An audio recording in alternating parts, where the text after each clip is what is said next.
اس topic پر ہم بات کریں گے وہ ہوگا عید کا دن کیسے منائیں۔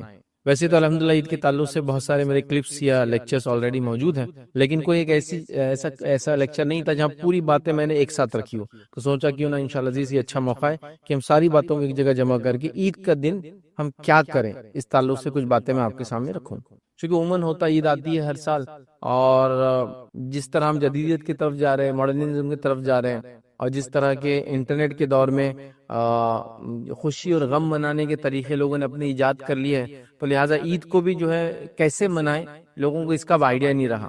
نتیجتاً ہوتا یہ ہے کہ یہ بات میں نے عام طور سے سنی ہے کہ اگر بقرعید ہے اور کسی کے پاس قربانی نہیں ہو رہی تو وہ انسان پریشان ہے اور بولتا ہے یہ عید ہے ہی کیوں یار، میں بور ہو رہا ہوں پورا دن، تو عید کا دن کیا کرے اس کو نہیں پتا ہے، نتیجتاً وہ بوریت کا اظہار کر رہا ہے۔ رمضان کی عید کا یہ حال ہے لوگوں کا کہ لوگ آج کل رات بھر جاگ رہے ہیں، مطلب عید الفطر ہے اگلے دن تو چاند رات جس کو بولتے پوری رات جاتے ہیں اور پورا دن سو رہے ہیں، اس کے بعد جتنے جلدی نماز کہیں مل جاتی ہے بس چلے گئے، اور بازار آپ دیکھیے صبح فجر کے بعد تک کھلے رہتے ہیں، اور لوگ نماز پڑھتے ہو جا کے سو جاتے ہیں اور جا کے پڑھ گیا میں، اور پورا دن ویسا گزارتے ہیں۔ تو عید کا دن ہم کیسے گزارے، عید کے دن ہم کیا کریں، ہم کو پتہ ہی نہیں آتا۔ نتیجہ یہ ہو رہا ہے کہ کوئی عید میں قربانی کر رہا ہے تو ٹھیک ہے بزی ہے، ورنہ وہ بور ہو رہا ہے بقرعید میں، اور کوئی رمضان عید کو رات بھر جاگ رہا ہے، اور عید جس دن ہے یاد رکھیے عید کے بعد کی جو خوشیاں ہیں وہ جو دن ہے اس کو ضائع کر رہا ہے۔ لہٰذا یہ سمجھنا ضروری یاد رکھیے عید یہ ہمارے لیے خوشی ہے، یہ ایک تہوار ہے، یہ ایک مسرت کا دن ہے یاد رکھیے، یہ اللہ کا ذکر کرنے کا دن ہے، یہ صدقات اور خیرات کرنے کا دن ہے یاد رکھیے، لوگوں سے میل ملاپ اور معاملات کو آگے بڑھانے کا دن ہے یاد رکھیے، اور ساتھ وقت گزارنے کا دن ہے۔ لیکن یہ تمام چیزوں کو چھوڑ کر ہم جو ہے یا تو بور ہو رہے ہیں، پھر وہ کچھ لوگ ہیں جن کا کسی سے کوئی تعلق نہیں ہے، مثال کے طور پر میں اورنگ آباد شہر کا رہنے والا ہوں لیکن پونا میں بس گیا ہوں جا کے، مطلب جاب کے لیے ہوں، حیدرآباد میں اور کسی وجہ سے یا بامبے میں آ نہیں پایا، تو وہ لوگ گھومنے چل جا رہے ہیں آؤٹنگ کے، بس مطلب وہ لوگ سٹی میں تو کوئی ملنے والا ہے نہیں اپنا، لہٰذا ہم کیا کریں تو گھومنے پھرنے جا رہے ہیں، تو لہٰذا کسی کو پتا نہیں کہ یہ دن گزارنا کیسے یاد رکھیں، تو لہٰذا آج ہم عید کا دن کیسے گزارے مختصر سے رکھوں گا، اور اس میں عبادات، معاملات اور کیا کیا چیزیں کرنا ہے انشاءاللہ، یا نبی اکرم صلی اللہ علیہ وسلم نے کیا کیا کیا وہ دیکھیں گے۔ کچھ باتیں بہت سارے لوگوں کے لیے ایک دم اس میں نہیں ہوں گی، اس لیے کچھ باتیں ایسی ہے جو ہم سمجھتے ہیں ایسا ہو ہی نہیں سکتا، ایسا منایا ہی نہیں جا سکتا، ایسا کیا ہی نہیں جا سکتا، یہ کیا یہ بھی طریقہ انٹرٹینمنٹ کا ہے؟ تو اسلام میں بھی یاد ہے کہ انٹرٹینمنٹ کا جائز کاموں کا طریقہ ہے، تو ہم چند باتیں آج انشاءاللہ دیکھیں گے۔ عید کے دن ہم کیا کریں، درست الفاظ میں عید کا دن ہم کیسے منائیں، ٹھیک ہے، تو یہ چیزیں انشاءاللہ آج رکھنے کی میں جو کوشش کروں گا۔ یاد رکھیں تو سب سے پہلی چیز یاد رکھیے، اسلام نے اپنے ماننے والوں کو خوشی کے 2 تہوار دیے، اور بس 2 ہی تہوار ہے اسلام میں، 2 ہی عیدیں ہیں، یہ خوشی کا دن ہے، اس کو تہوار بولتے ہیں۔ ہر قوم کا ایک طریقہ ہوتا ہے خوشی منانے کا، ہمیں خوشی منانے کے لیے 2 دن دیے گئے، اور ایک کا نام عید الفطر اور ایک کا نام عید الاضحیٰ۔ ایک کو عام زبان میں بولتے ہیں رمضان کی عید، اور ایک کو بولتے ہیں بقر عید، یا ایک کو بولتے ہیں بالکل عام زبان لیمنز لینگویج میں میٹھی عید، اور ایک تیز عید، ٹھیک ہے۔ تو یہ 2 منانے کے تہوار ہیں جو مجھے اور آپ کو اللہ رب العزت کی طرف سے دیے گئے، ان میں ہم کو اللہ رب العزت نے جو احکام دیے اور جو نبی اکرم صلی اللہ علیہ وسلم باتیں بتائی وہ کرنا۔ تو آئیے چلیے ہم شروع کرتے ہیں، کہاں سے ہم کریں گے؟ سب سے پہلے یاد رکھیے عید کے اندر جو چیز ہم کو کرنا ہے، اور عید الفطر اور عید الاضحیٰ اس میں جب کوئی فرق رہے گا تو میں بتا دوں گا، اور جب فرق نہیں رہے گا تو مطلب وہ چیزیں کامن ہے، ٹھیک ہے، فرق والی چیزوں کو بتاتے چلوں گا۔ تو سب سے پہلے یاد رکھیے عید الفطر اور عید الاضحیٰ کے اندر یاد رکھیے ہمیں جو کام کرنا ہے، یاد رکھیے وہ یہ ہے کہ چاند دیکھنے سے تکبیرات کا اہتمام کرنا ہے۔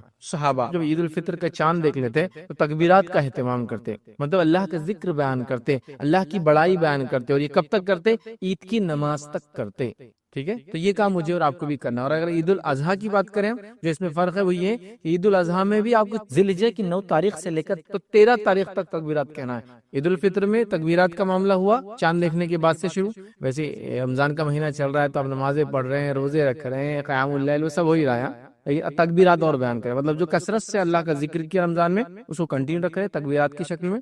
اور عید الاضحیٰ کے اندر ذی الحجہ کی 9 تاریخ سے لے کر تو 13 تاریخ تک ہم کو تکبیرات کہنا ہے، اور یہ سنت سے ثابت ہے، صحابہ وغیرہ اس کا خوب اہتمام کرتے تھے، تو لہٰذا ہم بھی تکبیرات کا خوب اہتمام کریں۔ یاد رکھیں یہ کام ہم کو سب سے پہلے کرنا چونکہ اللہ کی بڑائی ہے، اور یقیناً انسان جو ہے اس کے دنیا میں بھیجے جانے کا مقصد اللہ رب العزت کی عبادت ہے، اور نبی اکرم صلی اللہ علیہ وسلم نے ذکر کرنے والے کے اللہ کی بڑائی بیان کرنے، تسبیحات بیان کرنے والے کے، ذکر کرنے والے کی مثال دی ہے زندہ سے، اور جو ذکر نہیں کرتا اللہ کا وہ میت ہے، وہ مردہ ہے، ٹھیک ہے. تو لہٰذا ہم کو اللہ کا ذکر کرنا ہے. نبی اکرم صلی اللہ علیہ وسلم کے تعلق سے آتا ہے کہ آپ صلی اللہ علیہ وسلم عید الفطر کے یوم جو ہے نکلتے تو تکبیرات کہتے یہاں تک کہ عیدگاہ میں آ جاتے اور نماز ہو جاتی ہے. تو جو نماز ہو جاتی ہے تو تکبیرات ختم کر دیتے. یاد رکھیے سلسلہ تو احادیث صحیحہ کی روایت. تو آپ صلی اللہ علیہ وسلم اس عید میں یاد رکھیے تکبیرات کہتے, اور خاص طور سے عید کی نماز کو جب جاتے تو راستے میں آپ کہتے جاتے اور جانے تک کہتے, اور اس کے بعد جو ہے جب نماز ختم ہو جاتی تو اس کے بعد تکبیرات نہیں کہتے. ٹھیک ہے. اسی طرح نبی اکرم صلی اللہ علیہ وسلم سے عید کی مخصوص تکبیرات لفظاً ثابت نہیں کہ اللہ کے رسول صلی اللہ علیہ وسلم یہ پڑھتے تھے یہ پڑھتے تھے, لیکن تابعین کی اور صحابہ کی بھی کچھ اقوال اور تابعین کی موجود ہے, جس میں سب سے مشہور تکبیر جو ہم پڑھتے ہیں وہ تکبیر ہے, یاد رکھیے, اللہ اکبر لا الہ الا اللہ اللہ اکبر وللہ الحمد. یہ تکبیر جو ہے جو ابراہیم نقی رحمۃ اللہ علیہ ان سے یہ تکبیر ثابت ہے, اور یہ سب سے مشہور ہے. سب سے زیادہ لوگ یہی تکبیر کو آج دنیا بھر میں کہتے ہیں. چونکہ نبی اکرم صلی اللہ علیہ وسلم تکبیرات کہتے صحابہ نے کہا, لیکن کن الفاظ میں اور کیسے یہ پتہ نہیں, ہم کوئی ثابت نہیں ہے. مطلب یہ کہ تکبیرات کہنا ہے آپ کو, جو بھی کہہ سکتے ہیں. یہ تکبیر مشہور ہے, اللہ کی بڑائی بیان کیجیے, تسبیح, تمہید, تکبیر, تو یہ آپ بیان کر سکتے ہیں, جس میں سب سے مشہور اللہ اکبر لا الہ الا اللہ واللہ اکبر وللہ الحمد. یہ ثابت ہے, جو کہ ابراہیم نقی رحمۃ اللہ علیہ سے ثابت ہے. یاد رکھے, تو یہ ہم کو کرنا ہے, یاد رکھے یہ کام مسلسل کرنا ہے. تو پہلا کام جس کو میں کہوں گا تکبیرات بیان کرنا عید کے دن, یہ کام مجھے اور آپ کو کرنا یاد رکھیے. دوسرا کام کیا کرنا ہے, ویسے میں دوسرا تیسرا ایسے نمبر میں نہیں, بس اب چونکہ بات کر رہا ہوں تو کہہ رہا ہوں, آگے ہو سکتا ہے کئی کام ایک کے بعد ایک آئیں گے. ٹھیک ہے. تو دوسرا کام جو ہم کریں گے یاد رکھیے عید کے دن, یاد رکھیے وہ یہ ہے کہ ہم عید کے دن کچھ مخصوص چیزیں جو سنت ہے وہ کرنے کی کوشش کریں گے, جس میں کئی باتیں میں ایک ساتھ اب رکھوں گا آپ کے سامنے, جو کرنے کی ہم کوشش کریں گے. لیکن پہلے کیوں کہہ دے رہا ہوں سنت ہے, اگر کوئی کسی وجہ سے نہیں کر پائے تو پریشان ہونے کی ضرورت نہیں ہے. یہ وہ چیزیں جو واجب نہیں ہے, ٹھیک ہے, یہ سنت ہے, کر سکتے کرو, آسانی سے نہیں کر سکتے مت کرو. جیسے کہ مثال کے طور پر کیا کیا کام کرنا ہے. پہلی چیز یاد رکھیے ہم کو, عید کی نماز سے پہلے اگر عید الفطر ہے تو کھجور کھانا ہے, آڈ نمبرز میں 1 3 5 جو بھی آپ کھا سکتے, چونکہ ظاہر سی بات ہے ہر کسی کو کھجور ہمارے علاقوں میں ہم کو عادت نہیں ہوتی, اور کھجور گرم ہوتی ہے اپنی ذات سے. بہرحال جس کو جو جیسا جمتا ہے کرے. تو عید الفطر میں نبی اکرم صلی اللہ علیہ وسلم عید سے پہلے کھاتے اور کھجور کھاتے آڈ نمبرز میں. اور عید الاضحیٰ میں آپ عید کی نماز پڑھ کر آتے, جانور کو ذبح کرتے, گوشت کھاتے. تو عید الفطر میں عید کی نماز سے پہلے کھانا یا کوئی چیز میٹھا کھانا, اور عید الاضحیٰ میں عید کی نماز کے بعد کچھ کھانا. ٹھیک ہے. تو آپ یہ کر سکتے ہیں. آپ کو کھجور نہیں ہے تو کیا کریں بھائی, جو بھی ہے کھا کے جا سکتے عید الفطر میں. چلو میں نہیں کھا پایا, بھول گیا, روز کے روٹین بن گیا تھا, بھوکے رہنا چلے گیا, تو کیا غلط ہے؟ کچھ غلط ہے, اس لیے میں نے پہلے کہہ دیا سنت ہے. تو لہٰذا آپ کھجور کھا کر جائیں اور عید الاضحیٰ میں آ کر جانور میں سے ذبح کر کے کریں. لیکن اب ہمارے پاس سسٹم یہ کہ جانور میں حصہ ڈالتے اور وہ ہسائی ملتا, وہ کٹ کر آتا, وہ دوپہر کے بعد آتا. ٹھیک ہے. تو پھر وہ چھوڑ دے, اب آئے بات جو گھر میں وہ اب کھا لے, کوئی مسئلہ نہیں. ٹھیک ہے. تو عید الاضحیٰ میں بعد میں کھائے جو بھی کھانا ہے, میٹھا تیز کچھ بھی چلے گا, اور عید الفطر میں پہلے کھا لے میٹھا تیز کچھ بھی چلے گا, لیکن سنت کھجور ہے. ٹھیک ہے. تو عید الفطر میں پہلے کھا کر جانا, عید الاضحیٰ میں آ کر کھانا, ایسا میں بول سکتا ہوں عام زبان میں. اور اللہ کے رسول عید الفطر میں کھجور کھا کر جاتے, عید الاضحیٰ میں جانور کو ذبح کرتے, گوشت کھاتے. تو یہ کرنا چاہے تو ہم لوگ کر سکتے ہیں, آسانی ہے. کبھی گھر میں بکرا ہے, خود ہی ذبح کر رہے ہیں, گھر کے ممبرس کر رہے ہیں, تو یہ سب آسان ہو جاتا ہے. بہرحال ٹھیک ہے. تو عید کی تیاری میں کھانے کے بارے میں کچھ باتیں میں نے رکھ دی. اس کے بعد یاد رکھیے عید کی, اب عید الاضحیٰ ہے تو یہ نماز کے بعد بولی جائیں گے, لیکن میں نے چونکہ کھانے کی بات تھی تو پہلے رکھ دی اس بات کو آپ کے ساتھ. دوسرا کام کیا کرنا ہے یاد رکھیے آپ کو, یہ غسل کر لیں اور جو اچھا لباس اویلیبل ہے پہن لے. عید کی نماز سے پہلے غسل کر لینا چاہیے. بیمار ہے آپ نہیں کر سکتے, پانی نہیں ہے, یہ نہیں ہے, وہ نہیں ہے, کچھ بھی ایکس وائی زی چیزیں ہو سکتی ہیں. ہمارے علاقوں میں اکثر عید کے دن لائٹ چلی جاتی ہے, وہ کوئی دشمنی سے نہیں جاتی ہے. اتنے زیادہ لوگ گیزر چلاتے اور استریاں چلاتے ہیں کہ وہ فیوز اڑ جاتا ہے, ڈاؤن ہو جاتا ہے. یاد رکھیے ٹھیک ہے, کوئی دشمنی سے نہیں کر رہا. چونکہ کیا ہے عمومی طور سے گیزر کب چلتے ہیں, کوئی 8 بجے نہا رہا ہے, کوئی 7 بجے نہا رہا ہے, کوئی 10 بجے, کوئی نہیں نہا رہا ہے. اس وقت عید کے دن سب نہا رہے ہیں, سب استری کر رہے ہیں, تو کیا ہوتا ہے اوور لوڈنگ ہو جاتی ہے, تو وہ ہو جاتا ہے. بہرحال تو آپ کچھ بھی ہو سکتا ہے, اس کی وجہ سے آپ نہا نہیں پائے. ٹھیک ہے. اچھے کپڑے, تو جو نہا سکتا ہے نہائے, اور اچھے کپڑے زیب تن کرے, مطلب اپنے جسم پر ڈالے اچھے کپڑے. کہہ رہا ہوں نئے ضروری نہیں ہے, کیونکہ ہمارے پاس عید الاضحیٰ میں تو آج کل نہیں سسٹم ہے, لیکن عید الفطر میں تو خریدی کر کر کے برباد ہو جا رہے ہیں. خریدی کر کر کے برباد, نیا کپ شرٹ, نئی پینٹ, نیا کرتا یا نیا پاجامہ, نئی ٹوپی, نئی گھڑی, نیا یہ نیا, اتنا نئے کا ٹرینڈ چل گیا, نیا جوتا, نیا چپل, نیا ساکس. اتنا وہ ہے کہ میں نے دیکھا عید کے دن نماز سے پہلے انڈر ویئر بھی نیا اور بنین بھی نئی لا کے رکھی ہوئی تھی. Every thing new. حدیث میں کہیں بھی نئے کا تذکرہ نہیں ہے. جو اچھا لباس ہے وہ زیب تن کرو. میرے پاس 2 کپڑے ہیں, 3 کپڑے, 4 ہیں. جو بیسٹ ہے وہ یہ ہے, اس میں ایک پیون ہے, جو سب سے خراب والا ہے، اس میں 10 پیون ہے، تو میں کون سے پہنوں گا؟ 1 پیون والا. یہ معنی ہے اس کا بیسٹ جو اویلیبل ہے. میرے پاس کئی کپڑے جس میں ایک کپڑا ہے جو میں کبھی کبھار پہنتا ہوں، باقی کپڑے عام طور سے پہنتا ہوں، ان کا کلر ڈم ہو گیا، یہ اچھا ہے، تو یہ میرے لیے ہو گیا آج کا کپڑا. نیا کوئی ضروری نہیں، ہاں بس اتنا کمپلسری نیا کہ بہت سارے مولویوں کو تو میں نے یہ کہتے ہو سنو اللہ نے دیا تو نیا لینا ضروری عید کے دن. کیا پتہ نہیں کہاں سے لا. سب سے اچھا زیب تن کرنا ہے، کوئی نیا ضروری نہیں. بہرحال تو آپ غسل کریں، اچھا جو لباس ہو زیب تن کریں، مسواک وغیرہ کریں تاکہ منہ میں سے خوشبو آئے. اس طرح خوشبو اگر اللہ نے میسر کی تو خوشبو لگائے، تیل اگر میسر ہو تو بالوں میں تیل لگائے. ٹھیک ہے، تو غسل لیا، بالوں میں تیل لگایا، اس کے بعد خوشبو اگر اویل خوشبو لگائیے، مسواک وغیرہ کی جو ہے یہ سب سنتیں.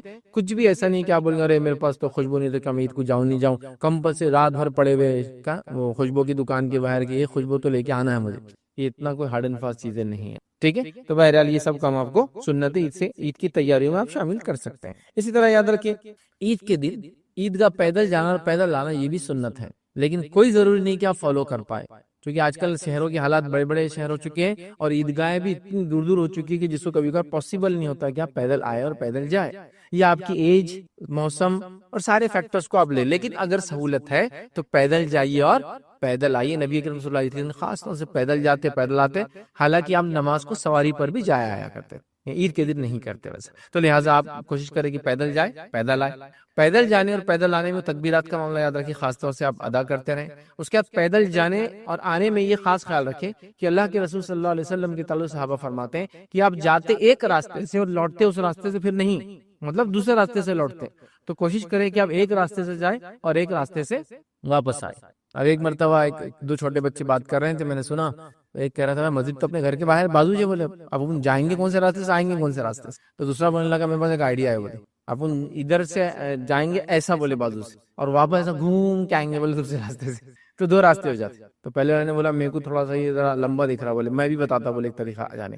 اپن جائیں گے بولے راستے کے یہ سائڈ سے بولے جب مسجد جائیں گے، اور آئیں گے تو وہ سائڈ سے ہوتا نا راستے کا وہ سائڈ سے گاڑی آتی جاتی وہ سائڈ سے جائیں گے اور آئیں گے. میرے کو لگ رہا بولے یہ زیادہ بہتر ہے. بہرحال اگر بہت نزدیک وغیرہ ہے آپ کو جیسا کرنا ہے آپ کریں، لیکن کرنا یہ چاہیے کہ اگر آپ عیدگاہ وغیرہ یا مسجد جاتے ہیں، کبھی ہوتا ہے مساجد میں بھی نماز بارش پانی وغیرہ حالات عیدگاہ چھوٹا اور وغیرہ وغیرہ کئی چیزیں ہوتی ہیں، ویسے تو عیدگاہ میں ہی ہونا چاہیے نماز، یہ ایک الگ بات ہے، لیکن ضرورت پڑنے مسجد میں بھی ہو سکتی ہے. تو ایک راستے سے جائیے، ایک راستے سے آنے کی کوشش کریں، مطلب جس سے اللہ کے رسول جاتے اس سے واپس نہیں آتے، کوئی اور راستے سے یا کوئی اور ڈائریکشن سے آتے. یاد رکھیں. تو بہرحال یہ بھی آپ کر سکتے، کریں جو چیز مناسب ہے حالات کے اعتبار سے کریں. ہمارے عیدگاہوں میں تو پولیس راستہ فکس کر دیتی ہے، ادھر سے جانا ادھر سے آنا، تو ظاہر سی بات ایک سے جانا اور ایک سے آنا ایسے سینس میں سے ہوتا ہے کہ جیسے ٹریفک ایک طرف سے جاتی آتے اور واپس آتے ہیں، لیکن الگ الگ راستے ذرا مشکل ہی ہوتا ہے. بہرحال جو آسانی کیجیے، یہ ساری چیزیں سنت ہے، یاد رکھیے. اسی لیے میں نے آپ کو یہ باتیں آپ کے سامنے رکھ دی. یاد رکھیے. اب آئیے آگے بڑھتے ہیں. یاد رکھیے عید کے اندر جو ایک کام اور کرنا ہے، یاد رکھیے اب عید کی نماز کو آپ جا رہے ہیں تو جانے سے پہلے ایک بہت امپورٹنٹ کام کرنا ہے، اور یہ عید الفطر میں اور عید الاضحیٰ میں آنے کے بعد کرنا ہے. تو ابھی خالی جانے سے پہلے والا رکھ دیتا ہوں، آنے کے بعد میں دیکھتے ہیں. تو عید الفطر کے اندر جب آپ جا رہے ہیں تو جانے سے پہلے ایک اہم کام کرنا ہے، فطرہ دے دینا ہے. فطرے کا وقت چالو ہوتا ہے چاند دیکھنے کے بعد سے لے کر عید کی نماز کے پہلے تک. جس نے عید کی نماز سے پہلے فطرہ دیا اس کا فطرہ ہوا، جس نے عید کی نماز کے بعد فطرہ دیا اس کا عام صدقہ ہوا، اس کا فطرہ نہیں ہوا. جمع کرنے کے لیے آپ ایڈوانس بھی دے سکتے ہیں. روایتوں میں آتا ہے کہ صحابہ کے زمانے میں جمع کرنے کے لیے لوگ 1-2 دن ایڈوانس جمع کرتے ہیں. تو جمع کرنے میں کوئی مسئلہ نہیں، لیکن دینے کا ٹائم کب شروع ہوتا ہے؟ چاند دکھنے کے بعد سے لے کر عید کی نماز سے پہلے تک. تو اگر میں عید کی نماز 7 بجے پڑھا تو اس سے پہلے، کوئی 9 بجے پڑھا تو اس سے پہلے، کوئی 10 بجے پڑھا تو اس سے پہلے. میں کیوں کہہ رہا اتنا؟ ہمارے پاس عید کی نمازیں بڑی لمبی لمبی چل رہی بھائی. صحابہ عید کی نماز جلدی سے مکمل کر. بہرحال چلیے جو بھی ہے، تو اب عید سے پہلے دینا ہے فطرہ، اس بات کو یاد رکھیے، یہ امپورٹنٹ کام ہے، یاد رکھیے. اب عید الفطر سے پہلے اس کا اسی فطرے کی وجہ سے اس عید کا نام کیا پڑا؟ عید الفطر پڑا. یاد رکھیے، اور بڑا اہم ہے، اس کو زکات الفطر بھی بولتے ہیں، یاد رکھیے، صدقہ فطر بھی بولتے ہیں، یاد رکھیے. ٹھیک ہے، تو یہ بڑی اہم چیز ہے. اس کا ثواب، اس کا اجر کیا ہے؟ ویسے اس پر لیکچر نہیں ہے ابھی، لیکن مختصر بتا رہا ہوں. وہ یہ ہے کہ جو لرزشیں، کوتاہیاں، کمزوریاں روزہ رکھنے میں ہوئی ہے، یہ اس کا کفارہ بن جاتا ہے. ہر آدمی دینے کی کوشش کرے. بہت مختصر، اس کے مسائل میں جانے کا ٹائم نہیں ہے. آپ 2.5 کلو سے لے کر 3 کلو کی رینج میں جو دینا ہے مختصر آپ جو ہے کسی غریب کو ڈھونڈ کے دے دے. پہلے سے طے کر لے، عید کا چاند دیکھا اس کے بعد فوراً لے جا کے اس کو پہنچا دے. تو یہ بڑا اہم کام کرنا تھا آپ کو، اور میں نے آپ کے سامنے رکھ دیا. اب کیا کرنا ہے؟ اب عید کی نماز کے لیے ہم جا رہے ہیں، جانے کا طریقہ بھی ہوگا. اب کیسے پڑھیں وہ بھی بہت مختصر شارٹ میں لیتا ہوں. دونوں عید کی نماز یاد رکھیے ایک جیسی ہے. ٹھیک ہے، عید کی نماز یاد رکھیے 2 رکعت ہوتی ہے، اور دونوں عید کی نمازیں ایک جیسی ہیں. اس میں کوئی ایسا فرق نہیں ہے دونوں عید کی نماز میں۔ عید کی نماز کیا یاد رکھیے، عید کی نماز یاد رکھیے، صرف فرق اتنا ہے کہ اس میں 12 زائد تکبیرات ہوتی ہے، 12 زائد تکبیرات، اللہ اکبر، یہ زیادہ ہوتا ہے اس میں۔ اور وہ کب کب ہوتا ہے میں آپ کو بہت آسانی سے بتاتا ہوں۔ اور فار ایگزامپل یہ بات میری سن لے جو لوگ کہ بھائی میں اگر زائد تکبیرات میں گڑبڑ کر دوں تو کچھ نہیں ہوتا ہے، 12 کی جگہ 11 ہوگی کچھ نہیں ہوتا ہے، 11 کی جگہ 15 ہوگی کچھ نہیں ہوتا ہے، غلطی سے ہو گیا، یاد نہیں رہا، کنفیوز ہو گیا، تو ڈریے مت اس سے، ایسا ہوتا ہے لوگ ڈر جاتے ہیں، تکبیرات الگ ہوئی تو کیا نماز ضائع ہوگی، نہیں، کچھ نہیں ہوتا ہے۔ اور بالفرض کسی کو کچھ یاد نہیں آ رہا اور کنفیوز ہو کہ اب کیا کروں، تکبیرات سمجھ میں نہیں آ رہے، بغیر زائد تکبیرات کی پڑھ لی بھی تو نماز انشاءاللہ عید کی ہو جائے گی، لیکن یہ سنت ہے 12 زائد تکبیرات، چونکہ اللہ نے ایک بڑا دن دیا ہے، ایک تہوار دیا ہے، ایک خوشی کا دن دیا ہے، تو اللہ کی بڑائی، ہمارے پاس تو ہر خوشی کے اندر اللہ کی بڑائی بیان ہوتی ہے سب سے پہلے، تو ہم اس کی بڑائی بیان کر رہے ہیں۔ 12 تکبیرات کیسے کرنا، بہت ایزیسٹ وے، پہلی رکعت کے اندر 7 تکبیریں بولنا، دوسری رکعت کے اندر 5 تکبیریں زائد بولنا، کتنا آسان ہے، ہو گئی 12 زائد تکبیرات۔ 12 زائد تکبیرات کے اندر آگے پیچھے ہونے سے کوئی مسئلہ نہیں ہوتا انشاءاللہ۔ اور اسی کے ساتھ یہ بات بھی آپ کو جو بتا دوں کہ ان 12 زائد تکبیرات کے اندر عبداللہ بن عمر رضی اللہ عنہما رفع دین کیا کرتے تھے۔ اسی طرح نماز جنازہ کے اندر بھی عبداللہ بن عباس کے تعلق سے آتا ہے رضی اللہ عنہما، ان کے تعلق سے، اور عبداللہ بن عمر رضی اللہ عنہما کے تعلق سے آتا ہے، یہ دونوں یاد رکھیے رفع دین کرتے تھے۔ سمجھ گیا کتنا ایزی طریقہ ہے، کوئی اس میں مشکل نہیں، لوگ ڈر جاتے رہے وہ 2 رکعت ہے، 2 رکعت سمپل نفل نماز جیسی پڑھتے، سنت پڑھتے ہو جیسی ہے، بس تکبیرات زائد ہے، فرسٹ میں 7، سیکنڈ میں 5 اینڈ فنش ہو گیا، اتنا آسان ہے، یاد رکھیے اس میں کوئی فرق نہیں ہے، 2 رکعت نفل نماز ایک طرح سے، 12 زائد تکبیرات کے، ٹھیک ہے۔ تو چلیے نماز عید کا معاملہ یاد رکھیے ہو گیا۔ اب عید کی نماز کے بعد یاد رکھیے، عید کی نماز کے بعد یا عید کی نماز سے پہلے اور عید کی نماز کے بعد یاد رکھیے کوئی دوسری نماز ثابت نہیں ہے، یاد رکھیے، ٹھیک ہے۔ عید کی نماز سے پہلے اور عید کی نماز کے بعد عیدگاہ میں یا جہاں عید کی نماز پڑھی جاتی ہے وہاں کوئی دوسری نماز ثابت نہیں ہے، یہ بات کو آپ یاد رکھیں۔ لیکن ایک روایت ملتی ہے کہ نبی اکرم صلی اللہ علیہ وسلم گھر آنے کے بعد عید کی نماز کے بعد 2 رکعت نماز پڑھتے تھے، جس کے تعلق سے ابن ماجہ کی روایت ہے، اور ابو سعید خدری رضی اللہ عنہ کے راویوں کہتے ہیں کہ نبی اکرم صلی اللہ علیہ وسلم جب گھر آ جاتے تو 2 رکعت پڑھتے، تو جو کوئی پڑھنا چاہے تو یہ سنت کو بھی آپ ریوائیو کر سکتے ہیں۔ ابھی لوگ آج کل نہیں پڑھتے، عید کی نماز پڑھتے ختم۔ عیدگاہ میں اس کے علاوہ کوئی نماز نہیں، عید کی نماز سے پہلے اور عید کی نماز کے بعد عیدگاہ میں کوئی نماز نہیں، یاد رکھیے۔ لیکن کوئی شخص اگر گھر پر آ جاتا ہے پڑھنا چاہے تو ابو سعید خدری رضی اللہ عنہ کی روایت ابن ماجہ کی، اس سے پتہ چلتا ہے 2 رکعت نبی اکرم صلی اللہ علیہ وسلم عید کی نماز کے بعد بھی نماز گھر پر آ کے پڑھتے، عیدگاہ میں نہیں پڑھتے تھے۔ اور اگر آپ عیدگاہ میں نماز نہیں پڑھتے ہوئے مسجد میں نماز پڑھے، اور مسجد میں نماز پڑھنے کی وجہ سے آپ تحیۃ المسجد پڑھنا چاہے تو آپ پڑھ سکتے ہیں، چونکہ اب یہ عیدگاہ نہیں ہے، مسجد ہے۔ بہرحال لیکن آپ کو لگ رہا ہے اختلاف ہو جائے گا، لوگ بولیں گے کیا نیا تماشا کر رہا ہے آدمی، تو مت پڑھیے، چونکہ علم کی بڑی کمی ہے ہمارے علاقوں میں۔ عید کی نماز سے پہلے اور بعد عیدگاہ میں کوئی نماز نہیں ہے، اگر آپ مسجد میں پڑھتے تحیۃ المسجد وغیرہ آپ پڑھ سکتے ہیں، اور نبی اکرم صلی اللہ علیہ وسلم ثابت ہے کہ آپ گھر جا کر عید کی نماز کے بعد گھر پہ 2 رکعت پڑھتے، لیکن پھر بھی یہ سنت ہے، کوئی نہ بھی کرے تو مسئلہ نہیں، کوئی کرنا چاہے تو ضرور کر سکتا ہے۔ تو یہ بات بھی پوری کمپلیٹ ہوگی ہماری۔ اب عید کی نماز کے بعد ایک امپورٹنٹ عمل اب ہے، جیسا عید کی نماز سے پہلے ایک امپورٹنٹ عمل تھا فطرہ دینا عید الفطر میں، اب عید الاضحیٰ میں عید کی نماز کا امپورٹنٹ عمل ہے وہ ہے قربانی۔ اب میں اس کو کیوں کر رہا امپورٹنٹ عمل ہے قربانی، میں تو کر ہی نہیں رہا ہوں، سمجھ لیجئے، تو پھر میرے لیے کیا امپورٹنٹ رہا اس دن، مطلب میں نہیں کر رہا ہوں تو میرے لیے کچھ نہیں، جو کر رہا ہے اس کے لیے امپورٹنٹ عمل ہے۔ وہ کیا ہے معلوم آپ کو، وہ یہ ہے کہ عید کی نماز سے پہلے قربانی نہیں ہوتی ہے، قربانی صرف عید کی نماز کے بعد ہوتی ہے، اس لیے میں کہہ رہا ہوں امپورٹنٹ چیز، جیسا عید الفطر کا فطرہ عید کی نماز سے پہلے دینا ہے، بعد میں وہ عام صدقہ ہو جاتا ہے، تو اسی طرح اگر قربانی نماز کے پہلے دے دی گئی تو عام قربانی ہوگی، مطلب ذبیحہ ہو گیا، عام کھانے کے لیے حلال ہو گیا، قربانی ادا ہونی ہے۔ ایک صحابی تھے قربانی کر دی اور گھر سے نکلی نماز کے لیے، اللہ کے رسول نے کہا کیا تو نے قربانی کر دی، تو ہاں کر لی، تو کہا یہ عام ذبیحہ ہوا، نماز سے پہلے عید کی قربانی نہیں ہوتی، تو لہٰذا آپ خود کر رہے تو یہ تو ٹھیک ہے، پھر آپ آ کے کریں گے، لیکن آپ خود نہیں کر رہے، آپ نے ایک بچر کو یا قصاب کو اپوائنٹ کر دیا یا کہیں آپ نے حصہ ڈال دیا، اب وہ جناب تو پڑھ لیے فجر کے بالکل بعد، اشراق ہوتے ہی جو ہے 6 بجے فجر تھی، اشراق سمجھو آخری وقت تھا، 6:30 مطلب 6:25 6:30 کو جو ہے اشراق کا وقت، مطلب انہوں نے جب فجر اپنی جو پڑھ لی عید کی نماز 6:40 کو وہ آ گئے صلاح دینے کے لیے، ذبح کرنے کے لیے، اور آپ ابھی سوتے پڑے 8 بجے کے چکر میں، تو پھر نہیں ہوگا، اس کو آپ کو بولنا پڑے گا 8 کے بعد، میں بولوں گا تب کرنا اس سے پہلے، ہاں لیکن کسی نے ملٹیپل حصے ڈالے ایک جانور میں تو بہرحال اس میں جو بھی انسان سب سے پہلے نماز پڑھ لے، ایک بھی اگر پڑھ لے تو ہو جائیں گے قربانی، وہ ایک الگ مسئلہ، لیکن اگر آپ کا خود کا بکرا ہے، بھیڑ ہے، تو ظاہر سی بات آپ کا رہنا ضروری ہے، تو اس بات کا خاص خیال رکھیں۔ اب عید کی نماز کے بعد آپ کی قربانی اس سے پہلے ہو گیا تو عام ذبیحہ ہوا، عید کے بعد ہوگا تو قربانی ہوں گی. فطرہ بھی سیم ہے, عید کے بعد دیں گے نماز کے بعد تو عام صدقہ ہوگا, اور وہ لرزی سے اور وہ گناہ معاف نہیں ہوں گے جس کے عید الفطر کا یہ فطرے کا جو فائدہ تھا, لیکن آپ کو یہ نماز سے پہلے دینا ہے, اس کو نماز کے بعد کرنا ہے. تو جو فرق ہے میں آپ کو بیچ بیچ میں رکھتا چل رہا ہوں یاد رکھ. چلیے آگے بڑھتے ہیں. اب آپ نے قربانی وغیرہ کر لی, اور اگر عید الفطر تھا تو آپ نے بس نماز پڑھ لی, یاد رکھیے. اب اس کے بعد لوگوں سے میل ملاپ کرنا, میل جول کرنے میں کوئی حرج نہیں, کوئی حرج نہیں. کچھ لوگ میں نے دیکھا آج یہ بھی باتیں کر رہے ہیں کہ عید کے دن لوگوں سے ملنا بدعت ہے. یار مطلب اب حد ہو گئی. تم کو بیسک سماجیات, ہیومن سوشیولوجی کا علم اگر ہو تو تم یہ بات کبھی نہیں کہوں گے. میں نے یہ دیکھا ہوں, ایک صاحب بول رہے تھے بدعت ہے بولے عید کے دن لوگوں سے ملنے جانا, اور میں تو خاص طور سے بولے گھر میں بیٹھا رہتا ہوں بولے عید کے دن. کہاں سے لوگ لا لے رہے ہیں یہ چیزیں, نہیں. لوگوں سے میل جول کرنا تو اسلام کی فطرت کا حصہ ہے. عید کی نماز کیسے پڑھی لوگوں میں, عید کی نماز کے بعد آؤں گے لوگوں کے ساتھ آؤں گے, گھر میں آؤں گے تو لوگ موجود ہوں گے, محلوں میں رہوں گے تو لوگ ہوں گے. بھائی مسلمان بولے تو اطراف میں اس کی آبادیاں رہتی ہیں,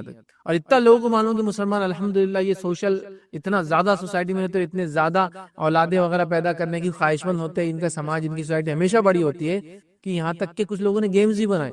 ہر گیم میں ایک پرک رہتا. پرک کیا رہتا, جیسا کہ آپ نے 100 پوائنٹ لے لی تو آپ کو ایک بندوق مل جائیں گی پرک, آپ نے فلاں کیا تو ایک آپ کو بڑی توپ مل جائیں گی پرک, مطلب کوئی بھی وارز کی گیم وغیرہ. تو آپ کو معلوم اگر وہ مسلمان ملک ہے, ترکی آپ نے لے لیا سلیکٹ کر لیا تو کیا پرک رہتا, ہر 100 پوائنٹ کے بعد ایک کپل آپ کو ملتا ہے, ایک جوڑا. مطلب آبادی بڑھانے کی خواہش مند ہوگے تو ترک اگر آپ نے چنا اس میں گیم میں ٹیم, تو آپ کے ہر 100 کے بعد 2 لوگ آئے تھے, ایک میل اور ایک فیمیل آئے تھے جو آپ کے ورکر رہتے, کام وغیرہ کرتے. تو ان کو بھی پتا ہے کہ مسلمان آبادیوں کے معاملے تو الحمدللہ یہ قوم جو ہے اپنے آپ کو بڑھانا چاہتی ہے. ٹھیک ہے, تو لہٰذا بولے ملنا نہیں. بھائی یہ کہاں سے لا رہے ہو, ذرا سیدھے ہو جاؤ. ایک دم سیدھی سیدھی بات ہے. مسلمان ہے, اسلام ہے, اور آبادیاں ہیں, اور مسلمان کا دین, اس کی عبادتیں سب ہم کو سوشل بیہیویئر سکھاتی ہے. تو مل جل ہوتا ہے, یاد رکھیں. امام مالک سے کسی نے سوال کیا اور کہا کہ یہ جو لوگ تقبل اللہ منا ومنکم کہتے ہیں, اس کے تعلق سے آپ بیان کیجیے کیا ہے. آپ سے پوچھا گیا تو آپ نے کہا یہ کلمات تو لوگ عید کے دن ایک دوسرے کو کہتے ہیں, اور ہم لوگ اس میں کوئی حرج نہیں پاتے ہیں. امام مالک سے کسی نے مسئلہ پوچھا کہ تقبل اللہ منا ومنکم پوچھنا کیسا ہے, تو وہ کیا کہہ رہے ہیں کہ مدینہ کے اندر ہم لوگ جو عید کے بعد جب ملتے ہیں تو یہ کہتے ہیں, مطلب عید کے بعد ملتے ہیں تو یہ کہتے ہیں, کیا کہتے ہیں, تقبل اللہ منا ومنکم, ہم سے اور اللہ تم سے قبول کرے, یا اگر سنگولر تقبل اللہ منی ومنک, اللہ مجھ سے اور تجھ سے قبول کرے, یا ہم سے اور تم سے قبول کرے. یہ پلورل اور سنگولر کو مسئلہ نہیں, آپ جو بولنا چاہیں آسان ہے آپ کے لیے بولے. جیسا ہمارے پاس سلام ہے, سلام کو ہم کبھی بھی سنگولر بولتے ہی نہیں, کس کو بھی بولے ہم پلورل میں بولتے ہیں, السلام علیکم تم سب پر, وعلیکم السلام تم سب پر, تو ہم پلورل بولتے ہیں. چونکہ اللہ کے رسول نے سنگولر میں سلام نہیں کیا, السلام علیکم اگر سنگولر کہیں گے تو کم کہتے ہیں, لیکن ہم تم سب پر. تو لہٰذا یہاں بھی آپ کو جو بولنا ہے, تو وہ کہہ رہے ہیں کہ ہم لوگ مدینہ کے لوگ, اور یہ چلا رہا ہے ان کے پاس, تو ہم لوگ جو ہے یہ کہتے تھے, یاد رکھیے. تو مدینہ کے اندر یہ چلن, اور اس میں ہم کو حرج نہیں سمجھتے. تو لوگ ملتے تھے اور کچھ کہتے تھے, مطلب ہوا کہ عید کے دن آپ مل سکتے ہیں, عید کی مبارکبادیں دے سکتے ہیں. ٹھیک ہے, سب سے اچھی دعا تو یہی ہے, تقبل اللہ منا ومنکم, اللہ ہم سے اور آپ سے قبول کرے. ٹھیک ہے, آپ یہ دعائیں دیجیے اور مل سکتے ہیں. تو اس میں کوئی حرج نہیں ہے. اب کوئی اس پہ بہت شرعی مسئلے وسلے پوچھنے نہ بیٹھ جائے کہ عید کے دن ملنے جانا درست ہے کیا, عید کے دن سسرال جانا درست ہے کیا, عید کے دن پڑوس جانا درست ہے. بھائی ایسے سوالات مت کرو. سمپل ہیومن بیہیویئر کا تقاضا یہ, اس میں آپ کوشچنز مت لاؤ خامخواہ. سمپل ہیومن بیہیویئر ہے نا, لوگ ساتھ رہیں گے تو کیا ایک دوسرے کو عزت دینا ضروری ہے کیا؟ قرآن سنت ثابت کرو, عزت ایک انسان کو دینا ضروری ہے چاہے آپ جہاں بھی رہے. ایسے اس کو آپ پرٹیکولر مت کیجیے. تو لوگ بہت ساری چیزوں کو اننیسری پرٹیکولر کرنے کی کوشش کرتے ہیں. چلیے آگے بڑھتے ہیں. اب عید کے بارے میں اور کچھ چیزیں, اب یہ تو نماز وغیرہ قربانی اور یہ سب جو تھا وہ لے لیا. اب عید کے بارے میں کچھ اور چیزیں. اللہ تعالیٰ کا عید کے دن شکر ادا کیجیے جتنا کر سکتے ہیں, الحمدللہ, اور ساری چیزیں تکبیرات و بیان کر رہے ہیں, اب شکر ادا کیجیے. ٹھیک ہے, اللہ کا شکر ادا کیجیے کہ اللہ نے عید دی, عید کا موقع دیا, زندگی دی, لوگوں سے ملنے کا موقع دیا, خوشیوں میں شامل کیا. اللہ دنیا میں خوشیوں میں شامل رکھیے, جنت میں ہم کو جمع کرے, خوشیوں میں شامل رکھے. اس کی حمد و ثنا, اس کی بڑائی, اس کا شکر ادا کیجیے ساری نعمتوں کے لیے جو اس نے. امت کے حیثیت سے شکر ادا کریں, خاندان کے ذمہ دار کے حیثیت سے شکر ادا کریں, ایک انڈیویجول حیثیت سے شکر ادا کریں. یہ امپورٹنٹ کام. اسی کے ساتھ ساتھ جو ہے عید کے دن اور کیا کرنا چاہیے, عید کے دن کیا کریں ہم کہہ رہے ہیں نا. تو ابھی تو عبادت وغیرہ تو صبح صبح کا معاملہ ہو گیا, یہ نماز وغیرہ تو ابھی تو صبح ہی ہماری ہے نا. اب عید کے دن آپ کیا کریں گے, عید کے دن آپ چاہے تو کھیل کود بھی آپ کر سکتے ہیں, بالکل جائز ہے. ایسے کھیل کود جس سے لوگوں کو جوش اور جذبہ آئے, ایسے کھیل کود جس سے لوگوں کی صحت وغیرہ اچھی رہے. اور نبی اکرم صلی اللہ علیہ وسلم چونکہ خوشی کا دن ہے, اس کا اہتمام کیا کرتے تھے. آئیے ایک روایت میں آپ کے سامنے رکھتا ہوں تو پتہ چل جائیں گے اللہ کے رسول صلی اللہ علیہ وسلم نے عید کیسی منائی. صحیح بخاری کی روایت ہے, ماں عائشہ فرماتی ہے اور کہتی ہے, عید کے دن جو ہے سوڈان کے کچھ صحابہ ڈھال اور حراب کا کھیل دکھا رہے تھے. عید کے دن عائشہ فرما رہی سوڈان کے کچھ صحابہ، ٹھیک ہے، سوڈانی صحابہ، وہ کیا کر رہے تھے، ڈھال لیے ہوئے تھے، اور جو ہے حراب مطلب حرب کی جمع حراب مطلب جنگوں کے اندر جو کثرتیں ہوتی تھی یا جنگوں کے لیے جو تیاریاں ہوتی تھی اس کے لیے جوش دلا رہے تھے کھیل کے ذریعے، تاکہ یوتھ جو ہے اپنے آپ کو اچھا باڈیلی فٹ رکھے، ٹھیک ہے، تو وہ جوش دلا رہے کھیل رہے تھے۔ اب یا میں نے خود رسول اللہ صلی اللہ علیہ وسلم سے کہا یا آپ نے فرمایا کہ تم بھی دیکھنا چاہتی ہو، وہ کہہ رہی میں بھول گئی، لیکن شاید میں نے پوچھا یا اللہ کے رسول نے خود کہا کیا تم بھی دیکھنا چاہتی ہو، مطلب کھیل کر سکتے ہیں اور کھیل کو دیکھا جا سکتا ہے سب بیٹھ کر، اور یہ کھیل کہاں ہو رہا تھا معلوم آپ کو، مسجد نبوی میں۔ تو آپ نے کہا آؤ، یا وہ کہتی شاید میں نے کہہ دیا یا اللہ کے رسول نے کہا دیکھنا چاہتی ہوں، میں نے کہا ہاں، تو آپ نے مجھ سے کہا اپنے جو پیچھے کھڑے کر لیا اور کہا جو کھڑے ہو جاؤ، اور میں اللہ کے رسول کے بازو کھڑے رہی اور کاندھے پہ سر رکھ کے چہرے کو چہرہ لگا دیا، ہسبینڈ اینڈ وائف ہے نا، بازو رکھ کے میں دیکھتی ہوں، تو وہ کہتی ہے کہ میں نے چہرہ آپ کے چہرے پر رکھا تھا، مطلب یا بازو رکھا تھا تو چہرے سے چہرہ ٹچ ہو جاتا ہے، ٹھیک ہے، اور اس طرح سے پیچھے سے مطلب باقی باڈی پیچھے تھی، خالی چہرہ آگے تھا، اس طرح سے میں کھیل دیکھتی رہی، اور آپ فرماتے رہے تھے کیا کافی ہو گیا، کیا تم تک گئی ہو، مجھ سے سوال کر رہے تھے، تو کچھ روایتوں میں الفاظ ہیں آپ نے کہا نہیں میں بھی اور دیکھنا چاہتے ہو، آپ نے کہا ٹھیک ہے دیکھو، پھر ایک مرتبہ آپ نے کہا کیا آپ ٹھیک ہے کافی ہے، تو میں نے کہا ٹھیک ہے، تو آپ نے کہا پھر تم چلی جاؤ، تو پھر وہ اندر چلی گئی، تو آپ نے خود کھیل دیکھا، اپنی بیوی کو کھیل دکھایا، اسے پتہ چلتا ہے کہ عید کے دن کھیل کود کرتب ایکروبیٹکس ایسی چیزیں کر سکتے ہیں جسے نوجوانوں میں اچھی صحت کا جوش آئے، اب ظاہر سے جنگی وغیرہ تو ہے ہی نہیں، تو اچھی صحت کی جوش آئے، چونکہ آج کل معاملہ یہ ہے کہ لوگوں کی زیادہ جو چیز بنی ہوئی وہ انگلیاں بنی ہوئی ہیں،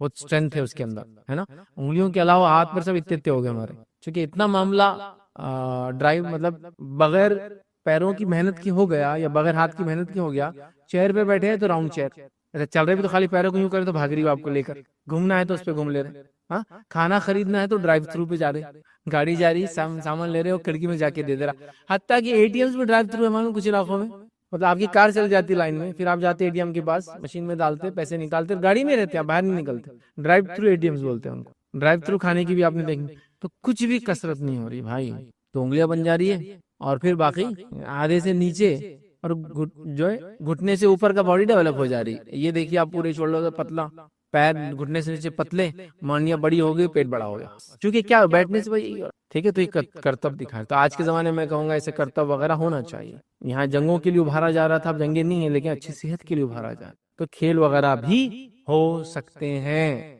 یہ ہم بالکل بھول گئے یہ سب چیزیں، ٹھیک ہے، ظاہر سی بات ہے اگر خواتین یہ کر رہی تو اپنے مجلسوں میں اپنا کریں، لیکن مرد حضرات تو پبلکلی کر سکتے ہیں ایسا مسجد وغیرہ میں، اور لوگ آ کے مرد اور عورتیں ان کو دیکھ سکتی، ٹھیک ہے، تو یہ ہو سکتا ہے عید کے دن، جو کہ ہمارے پاس بالکل بھی ختم کر دیا لوگوں نے، جس کے نتیجے میں بچوں کو یہ لگ رہا ہے کہ عید کے دن میں نے جیسا بتایا نا، ایک تو وہ جو قربانی کی وجہ سے بول رہے ہیں آج بہت بور دن ہے، قربانی ہے تو کاٹو یہ فلاں بانٹ کے ختم کر دو، جس کے پاس نہیں ہے وہ بور ہو رہا ہے، اور دوسرا عید کے دن عید الفطر میں سوتے پڑے، چونکہ کچھ نظر ہی نہیں آ، رات بھر گھومے پھرے، چاند رات تھی تو یہ ہوا وہ ہوا فلاں ہوا، داڑھی بنا لی، مونچھیں بنا لی، سر کے بال کٹا لیے، شاپنگ کر لی، فلاں کری، فجر کے بعد سب سے اول وقت کہاں نماز عید کی پڑھی اور جا کے گھر میں پڑھ گئے، پھر سو گئے، یہ نہیں ہونا چاہیے، تو کھیل کود ہو رہا تھا کر سکتے، یہ جائز انٹرٹینمنٹ سے جو دیا ہے شریعت نے، افسوس ہم نے سارے انٹرٹینمنٹ کو ختم کر دیا، بہرحال آئیے اب اور کیا ہے، اس کے علاوہ اور کیا ہوتا تھا، آئیے اسی دن نبی کریم صلی اللہ علیہ وسلم کے گھر وغیرہ میں نغمے وغیرہ گائے جاتے تھے، اور اس کی محفلیں بھی ہوتی تھی، فیملی ممبر جمع ہوئے، بچے کچھ غزل پڑھ کے سنا رہے ہیں، بچیاں کچھ ترانے گا رہی ہے،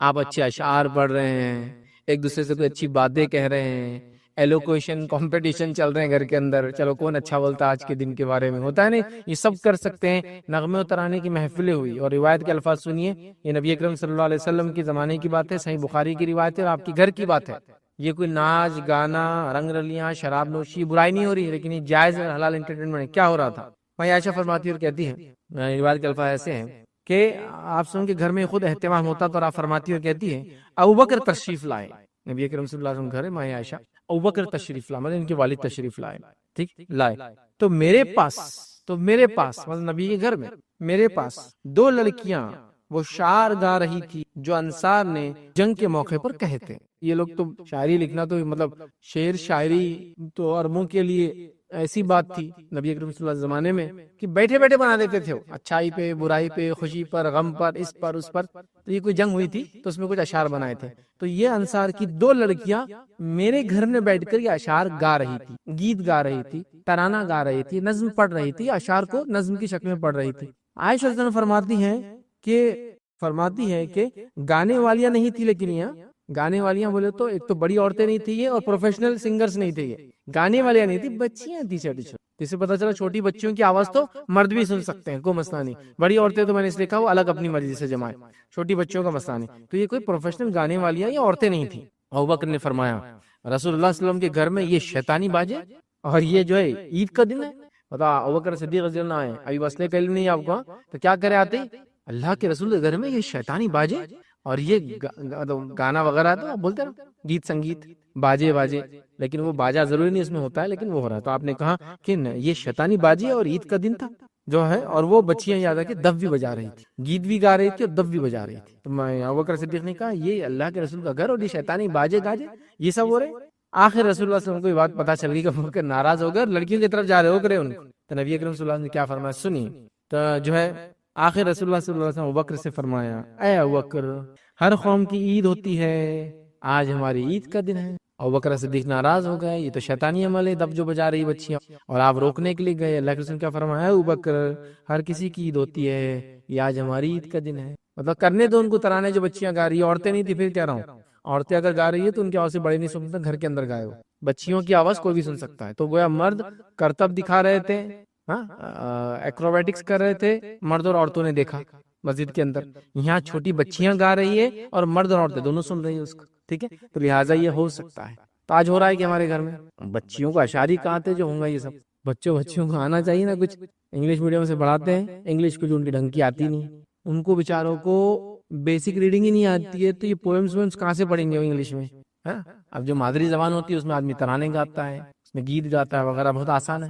بہرحال تو بڑا مشکل آج کل ملتا نہیں ہے، لیکن ایسا ہو سکتا ہے تو آپ کریں، عید کے دن ہی ہو سکتا ہے، نبی کے گھر میں ہوا، صحابہ کے پاس ہوا، عید کے دن یہ ہوا، تو کھیل کود کا ہو گیا، نغمے ترانے گانے سب جائز ٹرمز میں، چونکہ اب گانے والے تو اب نہیں، اچھا حافظ میں نے بولتے اب میں ڈی جے بجاؤں گا، ڈی جے ویجے نہیں بولا میں نے، سمپل دف کے ساتھ ترانے وغیرہ، جس میں گانا مطلب کوئی چیز پڑھنا یا بولنا منہ سے، سو گانا بولتے ہیں، اچھا بھی ہو سکتا ہے، برا بھی ہو سکتا ہے، صحیح بھی ہو سکتا ہے اور غلط بھی ہو سکتا ہے، تو الگ الگ چیزوں کو الگ الگ نام دیے جاتے ہیں، تو یہ یاد رکھیے اس سینس میں، تو نغمے گائیے، ترانے پڑھیے، اشعار پڑھیے، پوئٹری جس کو بولیں گے وہ سب کیجیے، بیٹھیے ساتھ بیٹھیے، کھانا کھائیے، اس وقت یہ سب باتیں ہوتی وقت، چھوٹی بچیاں گھر میں کرے، گیت گائیے، سب چیزیں ہونا چاہیے، یاد رکھیے، بہرحال ہمارے پاس یہ نہیں ہے، اور لہو اور لعب سے اجتناب کیجیے، یاد رکھیے، لہو اور لعب کیا یاد رکھیے، عید ہو گئی اور رمضان ختم ہو گیا، تو ایک مہینہ میں گالی نہیں دیا، ایک مہینہ میں نے برائی نہیں کی،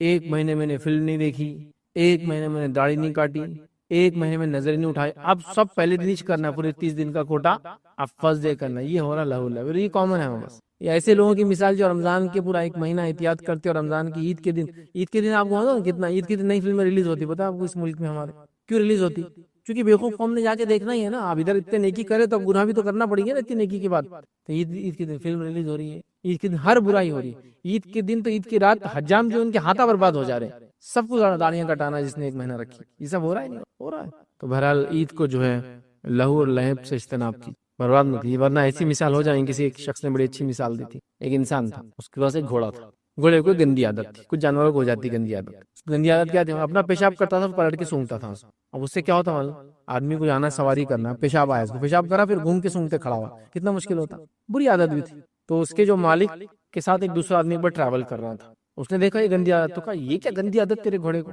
میرے پاس دے میں سیدھا کرتا ہے، اس نے کہا ٹھیک ہے لے لو، تو سیدھا کر دو وہ سفر میں، اب یہ بیٹھ گیا نیا اونر، مطلب نیا رائڈر بیٹھ گیا، اس کے پاس تھا چابک، پیشاب کر کے پلٹتا گیا، ایسا دیتا اس کو وہ کہ گھوڑا سیدھا ہو گیا، اب گھوڑا سمجھا کہ میرا بہت رائڈر ڈینجر ہے، اب وہ رائڈنگ کرنے لگا، تھوڑی دیر بعد اس نے وہ عادت چھوڑ دی، مطلب تھوڑے دن جو بھی دن میں ٹریول کرے، اب وہ سنتا نہیں تھا پلٹتا، جب یہ دیکھا اس نے رائڈر نے، جو سیکنڈ رائڈر تھا اس کے اونر کا دوست، تو کہا اب ٹھیک ہے تیرا گھوڑا اچھا ہو گیا، اب تم چلاؤ، پھر جب یہ دوسرا رائڈر بیٹھا اور وہ رائڈر آگے نکلا اپنے گھوڑے کو لے کے، جب گھوڑے نے دیکھا وہ چلا گیا، الٹا بھاگنا شروع کیا، پھر اور جہاں جہاں پیشاب کیا تھا پورا سونگنا شروع کیا، مطلب جب تک رائڈر ڈینجر تھا تو پیشاب کر رہا تھا، اب سونگنا نہیں تھا وہ، لیکن جیسی پرانا رائڈر آیا اس کا اونر، الٹا بھاگنا شروع کیا اس نے، اور جہاں جہاں پیشاب کیا تھا سونگنا شروع، ہم لوگوں کی مثال بھی ایسی ہو جاتی ہے، رمضان میں جو جو کام نہیں کیے، آپ عید کے دن بتاتا میں، فلم دیکھوں گا، گانے گاؤں گا، سوتے پڑے رہوں گا، فلاں کروں گا، یاشیا کروں گا، وہ جو نشے سے رکا تھا نشے کروں گا، فلاں کروں گا، یہ سب کر رہے ہیں، اللہ کے لیے ایسا مت کیجیے، عیدین کو یا عید کے بعد چیزوں کو ایسا مت کیجیے، یہ خوشی کے دن ہے، یہ بڑی نعمت کے دن ہے، یاد رکھیں، بہرحال یہ کیجیے. اسی طرح فضول خرچی سے بچیے عید میں.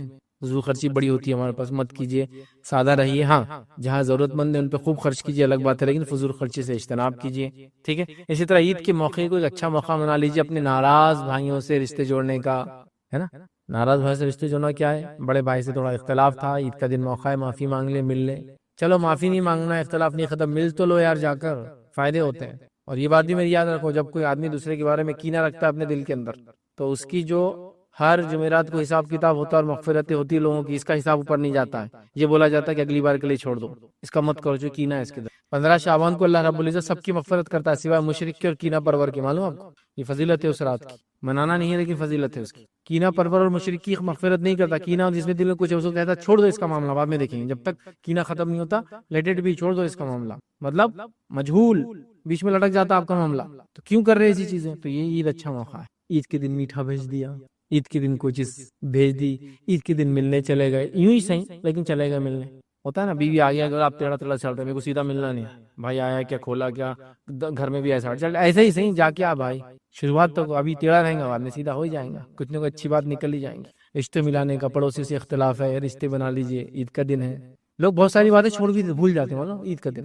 ویسا مثال کے طور پہ آپ کا جھگڑا تھا پڑوسی سے، لیکن آپ چلے گئے عید کے دن، تو بولے گا میرا اس سے بہت خطرناک اختلاف، عید کا دن آج نہیں ہے نا. تو یہ رشتوں کو جوڑنے کا، اختلافات کو ختم کرنے کا، جھگڑوں کو مٹانے کا، معاملات کی صلح کرنے کا، اور کئی چیزیں ہو سکتی بھائی. تو اس کا موقع بنے، تو ناراضگیوں کی صلح کرنے کا بنا لیجیے اس کو موقع.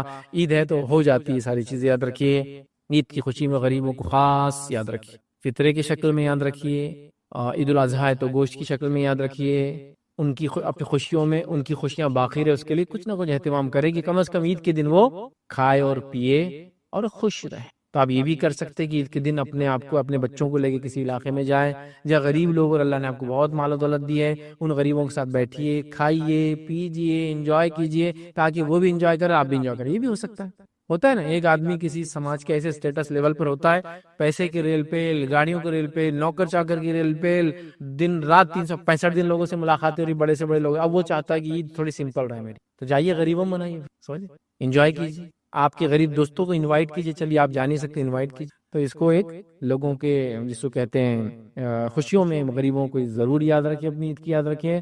اور یہ بڑی اہم چیز ہے کہ اپنی خوشیوں میں غریبوں کو یاد رکھیں. اسی طرح عید کے دن کوشش کریں مریضوں کی عیادت بھی کریں. مریضوں کی عیادت، دیکھو مریضوں کی عیادت تو ویسے بھی کرنا چاہیے، اس کے بڑے فائدے ہیں، نہ کرنے کے بڑے نقصان ہیں. دو چھوٹے چھوٹے قصے سناتا ہوں، حالانکہ موقع عید کا ہے لیکن سناتا ہوں. خوشی اور غموں میں لوگوں کو شامل نہیں کرنے سے، ان کے غم نہیں بانٹنے سے کیا ہوتا ہے. لیکن بڑی اہم چیزیں یاد رکھیے. ایک صاحب تھے جو کولکتہ کے رہنے والے تھے. کولکتہ سے وہ ٹاٹا انسٹیٹیوٹ کے اندر، جو ممبئی میں، ہمارے یاد رکھیں ممبئی میں، وہاں علاج کے لیے آئے تھے. اور ایک ہمارے مسلم صاحب جن کا ایک مریض تھا، وہ بھی اس کے پڑوس میں ایک روم میں، حجرے میں رہتے تھے، جو کہ ایک کمپنی نے فری دیتے ہیں لوگوں کو علاج کرنے، جو لوگ آتے ہیں وہاں رہنے کے لیے، وہاں وہ رہتے تھے. 1 مہینہ دونوں پڑوس میں رہے، دونوں مسلم ہیں. 1 مہینے کے بعد یہ علاج کر کے بچی کا چلے گئے. نیکسٹ 6 منتھ بعد ان کا پھر علاج تھا، اور اس کا بھی 6 منتھ بعد تھا. جب نیکسٹ 6 منتھ بعد آئے تو یہ پڑوسی بھائی جو پہلے آتا تھا کولکتہ سے بچی کو لے کر، یہ کرسچن ہو چکا تھا. تو یہ مسلمان بھائی نے کہا کہ تم عیسائی کیسے بن گئے، کیا ہوا؟ تو کہا میں 6 مہینے آ کر بچی کو لے کے یہاں رکتا ہوں، کوئی مسلمان مجھ سے ملنے آج تک نہیں آیا، لیکن ہر اتوار کو عیسائی مجھ سے ملنے آتے تھے، تو مجھے لگا ان کا ہی مذہب حق ہے. غم میں اور خوشی میں لوگوں کے شامل ہوئیے، ورنہ جب آپ یہ نہیں کرتے تو لوگ مذہب تک اپنا تبدیل کر دیتے ہیں. یہ میں سچا واقعہ آپ کو سنا رہا ہوں. وہ صاحب نے مجھ سے بہت روتے ہوئے کہا، وہ ہمارے شہر کے تھے، بچی کے علاج کے لیے جاتے تھے، اور وہ آدمی بھی علاج کے لیے آتا. کہا وہ عیسائی بن گیا صرف ہمارے اس کے غم میں شامل نہ ہونے سے. تیمارداری کرنا کیوں ضروری ہے، مریض کی سمجھ میں آ رہا ہے آپ کو؟ یہ وہ موقع رہتا آدمی بہت نازک مرحلے میں رہتا ہے، ذرہ برابر محبتیں اور الفتیں لوگوں کو ادھر سے ادھر بھی سرکا سکتی آتی ہے. لہٰذا اس لیے میں کہہ رہا ہوں مریضوں کو بھی شامل رکھنی اپنی عید کے اندر. ورنہ کئی مریض مسلمان جو دواخانوں کے اندر پڑے، عید کے دن آپ مسلمان جا کے نہیں ملتے ہیں، غیر مسلم تنظیموں کے لوگ ان سے آ کے مل رہے اور کہہ رہے عید کی مبارکباد آپ کو. کیا سوچیں گا وہ کہ میرے بھائی نہیں آئے مجھ سے ملے اور یہ لوگ آئے، اور اس کے دل میں نرمی پیدا ہو جاتی. شرک اس کو اچھا نظر آنے لگتا ہے، کفر اس کو اچھا نظر آنے لگتا ہے. لہٰذا میں نے خاص یہ پوائنٹ رکھا کہ مریضوں سے ملیے، اپنے علاقوں کے کمزور لوگوں سے ملیے، اور اپنے لوگوں کے جو اپنے پاس جو مریض ہے، بیمار ہے، غریب ہے، پریشان حال ہے، ملیے. ورنہ پھر ایسے موقع پر کوئی آ کے پڑوسی مبارکباد دے کے چلا جائے پھر مشکل ہوتی. 2 سے 3 دن پہلے ایک واقعہ ہوا کہ ایک صاحب تھے، حیدرآباد میں رہتے تھے، 5-10 سال سے آ کے رہتے، بہت قدیم علاقے نہیں تھے لیکن 5-10 سال سے آ کے کسی علاقے سے رہ گئے تھے. ان کے والد ملنے آئے تھے، گاؤں سے انتقال ہو گیا. ابھی بالکل حال کی بات بول رہا ہوں میں، انتقال ہو گیا. اب انتقال ہو گیا تو وہ اس علاقے کے قبرستان میں گئے تو بولے جگہ نہیں. ایک دوسرے قبرستان میں انہوں نے کھودنے بھی دیا اور بعد میں کہا کہ ابھی نہیں ہو سکتا اس لیے کہ فلاں فلاں مسئلہ ہے تو خبر بند کرنا پڑے گا. اب وہ حیدرآباد میں رہتے 10 سال سے لیکن ابھی وہاں کے تھے نہیں مخیم تو کوئی جان پہچانے. لوکل مسجد میں گئے, پڑوس کی مسجد میں گئے, یہ محلے میں گئے, وہ محلے میں گئے, ادھر جنازہ لے گئے, ادھر جنازہ لے, کام نہیں ہوا, پریشان ہو گئے. پھر انہوں نے ایک صاحب سے جو کہ ایک علاقے کے سیاسی سوشل اور سیاسی خدمتگار بھی تھے, سوشل خدمتگار سوشل ورکر پولیٹیشین تھے, ان سے بات کی جو کہ نان مسلم تھے. انہوں نے کہا بھائی دیکھو ہندو مسلم کا بڑا مسئلہ ہوتا ہے لیکن تم کو اگر کوئی خبر نہیں دے رہا آخر ہو گئے تو میرے پاس آنا. پورا دن لے کر گھومے, کسی نے جگہ نہیں. کون سے شہر کی بات کر رہا ہوں میں؟ حیدرآباد کی, ٹھیک ہے, مطلب مسلم اکثریت علاقے کی بات کر رہا ہوں. نہیں ملا, اور کئی جگہ جہاں ملا اتنا کاسٹ زیادہ بولے انہوں نے کہ ان کے پاس پیسہ نہیں تھا. پھر انہوں آخر میں چلے گئے اسی بھائی کے پاس جس نے کہا تھا وہ ہندو مسلم مسئلہ ہے لیکن اگر کچھ نہ ہو تو میرے پاس آنا. جب وہ رات میں اس کے پاس گئے اس نے شمشان میں جگہ دلائی, ان کی تدفین کر دی. اب مسلمان تنظیمیں جاگ رہی, مسلمان کی تدفین شمشان میں کریں گا کیا آدمی؟ تو مریضوں کی عیادت, خوشی اور غم میں لوگوں کو شامل رکھنا بہت اہم ہے. ہم لوگ نہیں کر رہے, یاد رکھیں, عجیب و غریب حال ہے, عجیب و غریب حال. تو یاد رکھیے خوشیوں اور غم میں لوگوں کا ساتھ دیجیے. خوشیوں میں جائیے, مریضوں سے ملیے, عیادتیں کیجیے ان کی, غریب لوگوں سے ملیے, ورنہ کوئی دوسرا آ کے مبارک ہو بول دیں گا اور بس آدمی یہاں سے نکل. چونکہ بہت نازک مرحلہ ہوتا ہے. آپ کہیں گے یہ تو ایمان کی کمزوری سے ہو رہا ہے فیض صاحب. ارے بھائی ایسی تو ہوں گی نا عام انسان. کیا آپ کو لگتا ہے لوگ ایمانی ایک دم فرشتوں کے درجوں پہ رہیں گے, صحابہ کے درجوں پہ نہیں؟ محنتیں کم ہے ایمان کی, اس لیے تو کہہ رہا ہوں. پھر ان کو باقی رکھنے کے لیے کوششیں کرنا پڑیں گی. بہرحال مریضوں وغیرہ کی عیادت کیجیے, یاد رکھیے. اسی طرح عید کے دن آپ مظلوم ہوں, اپنی مظلومین کو یاد رکھیے, ان کے لیے دعائیں کیجیے, مطلب اللہ تعالیٰ سے دعا کیجیے. اور خاص طور سے مظلوم لوگ جو ہیں, ستائے ہوئے لوگ جو ہیں, تنگست جو لوگ ہیں, ان کو یاد رکھیے. یاد رکھیے, یاد کیسے رکھ سکتے ہیں؟ مال خرچ کر کے وغیرہ وغیرہ, جو بھی آپ کر سکتے ہیں ان کو یاد رکھیے. ٹھیک ہے, تو یہ چند باتیں تھی عید کے دن ہم کیا کریں, میں نے رکھی. اب آئیے آخری پوائنٹ رکھتا ہوں جس کا تعلق تھوڑا سا علاقیت سے. علاقیت مطلب جو چیزیں علاقوں کے اعتبار سے چلتی وہ, اس لیے آخر میں یہ پوائنٹ رکھ رہا ہوں. عید کے دن کچھ مخصوص کھانا کھانا کوئی مسئلہ نہیں ہے. عید کے دن کو مخصوص لباس پہننا کوئی مسئلہ نہیں ہے. عید کے دن ملنے جانا یا عید کے دن عیدی دینا, یہ سب چیزیں یاد رکھیے علاقیت کے اعتبار سے اس میں کوئی حرج نہیں. جب تک کہ آپ اس کو سنت نہ سمجھے, جب تک اس میں کوئی حرام کام نہ ہو تو کوئی حرج نہیں. جیسا کہ ہمارے پاس عید میں ہم شیر خورما بناتے ہیں دودھ میں مسالے ڈال کے, تو نارتھ انڈیا میں سیویاں بناتے ہیں. تو اب کوئی کہے سیویاں کھانا عید کے دن سنت ہے یا شیر خورما پینا سنت ہے, تو میں کہوں گا دونوں بھی سنت نہیں. لیکن عید کے دن آپ میٹھا کھاؤ یا تیز کھاؤ, دونوں جائز ہے, سنت کچھ بھی نہیں ہے. سمجھ رہے آپ؟ تو لہذا بنانے میں کوئی حرج نہیں. لیکن لوگ کیا ہوتا, عید کے دن شیر خورما نہیں ہونا, ایک صاحب کو بولتے سنا نہیں میٹھا شیر خورما نہیں سنت نہیں, بولے عید کے دن میٹھا کھانا. ارے یار انسانی سماج ہے, میٹھا تیز کھٹا کھارا کچھ بھی کھا سکتے جس کا جس دل بولا. کوئی اگر یہ بولے عید کے دن شیر خورما بنانا, شیر خورما اتنے کاجو اتنے بادام ڈال کے بنانا سنت ہے, تو اس کے منہ پہ تھپڑ مارو پھر آپ کہ کہاں سے لایا تو نے سنت. ٹھیک ہے, لیکن کوئی مسئلہ نہیں. میں کیوں کہہ رہا ہوں, لوگ اس میں بھی شدت اختیار کرتے. عید کے دن ایک صاحب بولنے لگا عید اتنا جائز نہیں, بولے اللہ کے رسول دی کیا, صحابہ نے دی کیا. ارے یار یہ لوکل ایسے رسم ہے جس کے اندر شریعت آپ کو روکتی نہیں ہے, کیا آپ کر لو اس کو. عید کے دن عیدی کتنی کمپلسری دیتے نا, بچے کیسے انتظار کرتے عید آ رہی. اچھا بچوں کو یہ پتا رہتا, ایسا کوئی نیا بچہ ہے جو تھوڑا بڑا ہوا 4-1 سال کا, جو تھوڑی اس کو سینس آنا شروع ہوتا پیسے کا, نوٹ کے کلر سے فلاں کرتا. اب وہ ایک عید آ جاتی تو اس کو نوٹیں مل گئی, خوش ہو جاتا. اب دوسری عید آتی بقرعید, تو چھوٹا بچہ خوش رہتا. بڑے کیا بولتے اس کو, اس میں کم ملتی بہت, نانا نے اس میں 50 دیے تھے نا تو اب 20 دیں گے یہ بار, پچھلی میں کتنے 200 دیے تھے نا تو اب تم کو 85 ملنے والی بار, یہ عید میں کم ملتے. ان کو یہ تک معلوم رہتا کون ہے بہت. آپ کو بولیں گے عید دن حرام غیر سنت, ارے عیدی سنت کوئی بھی نہیں بولتا.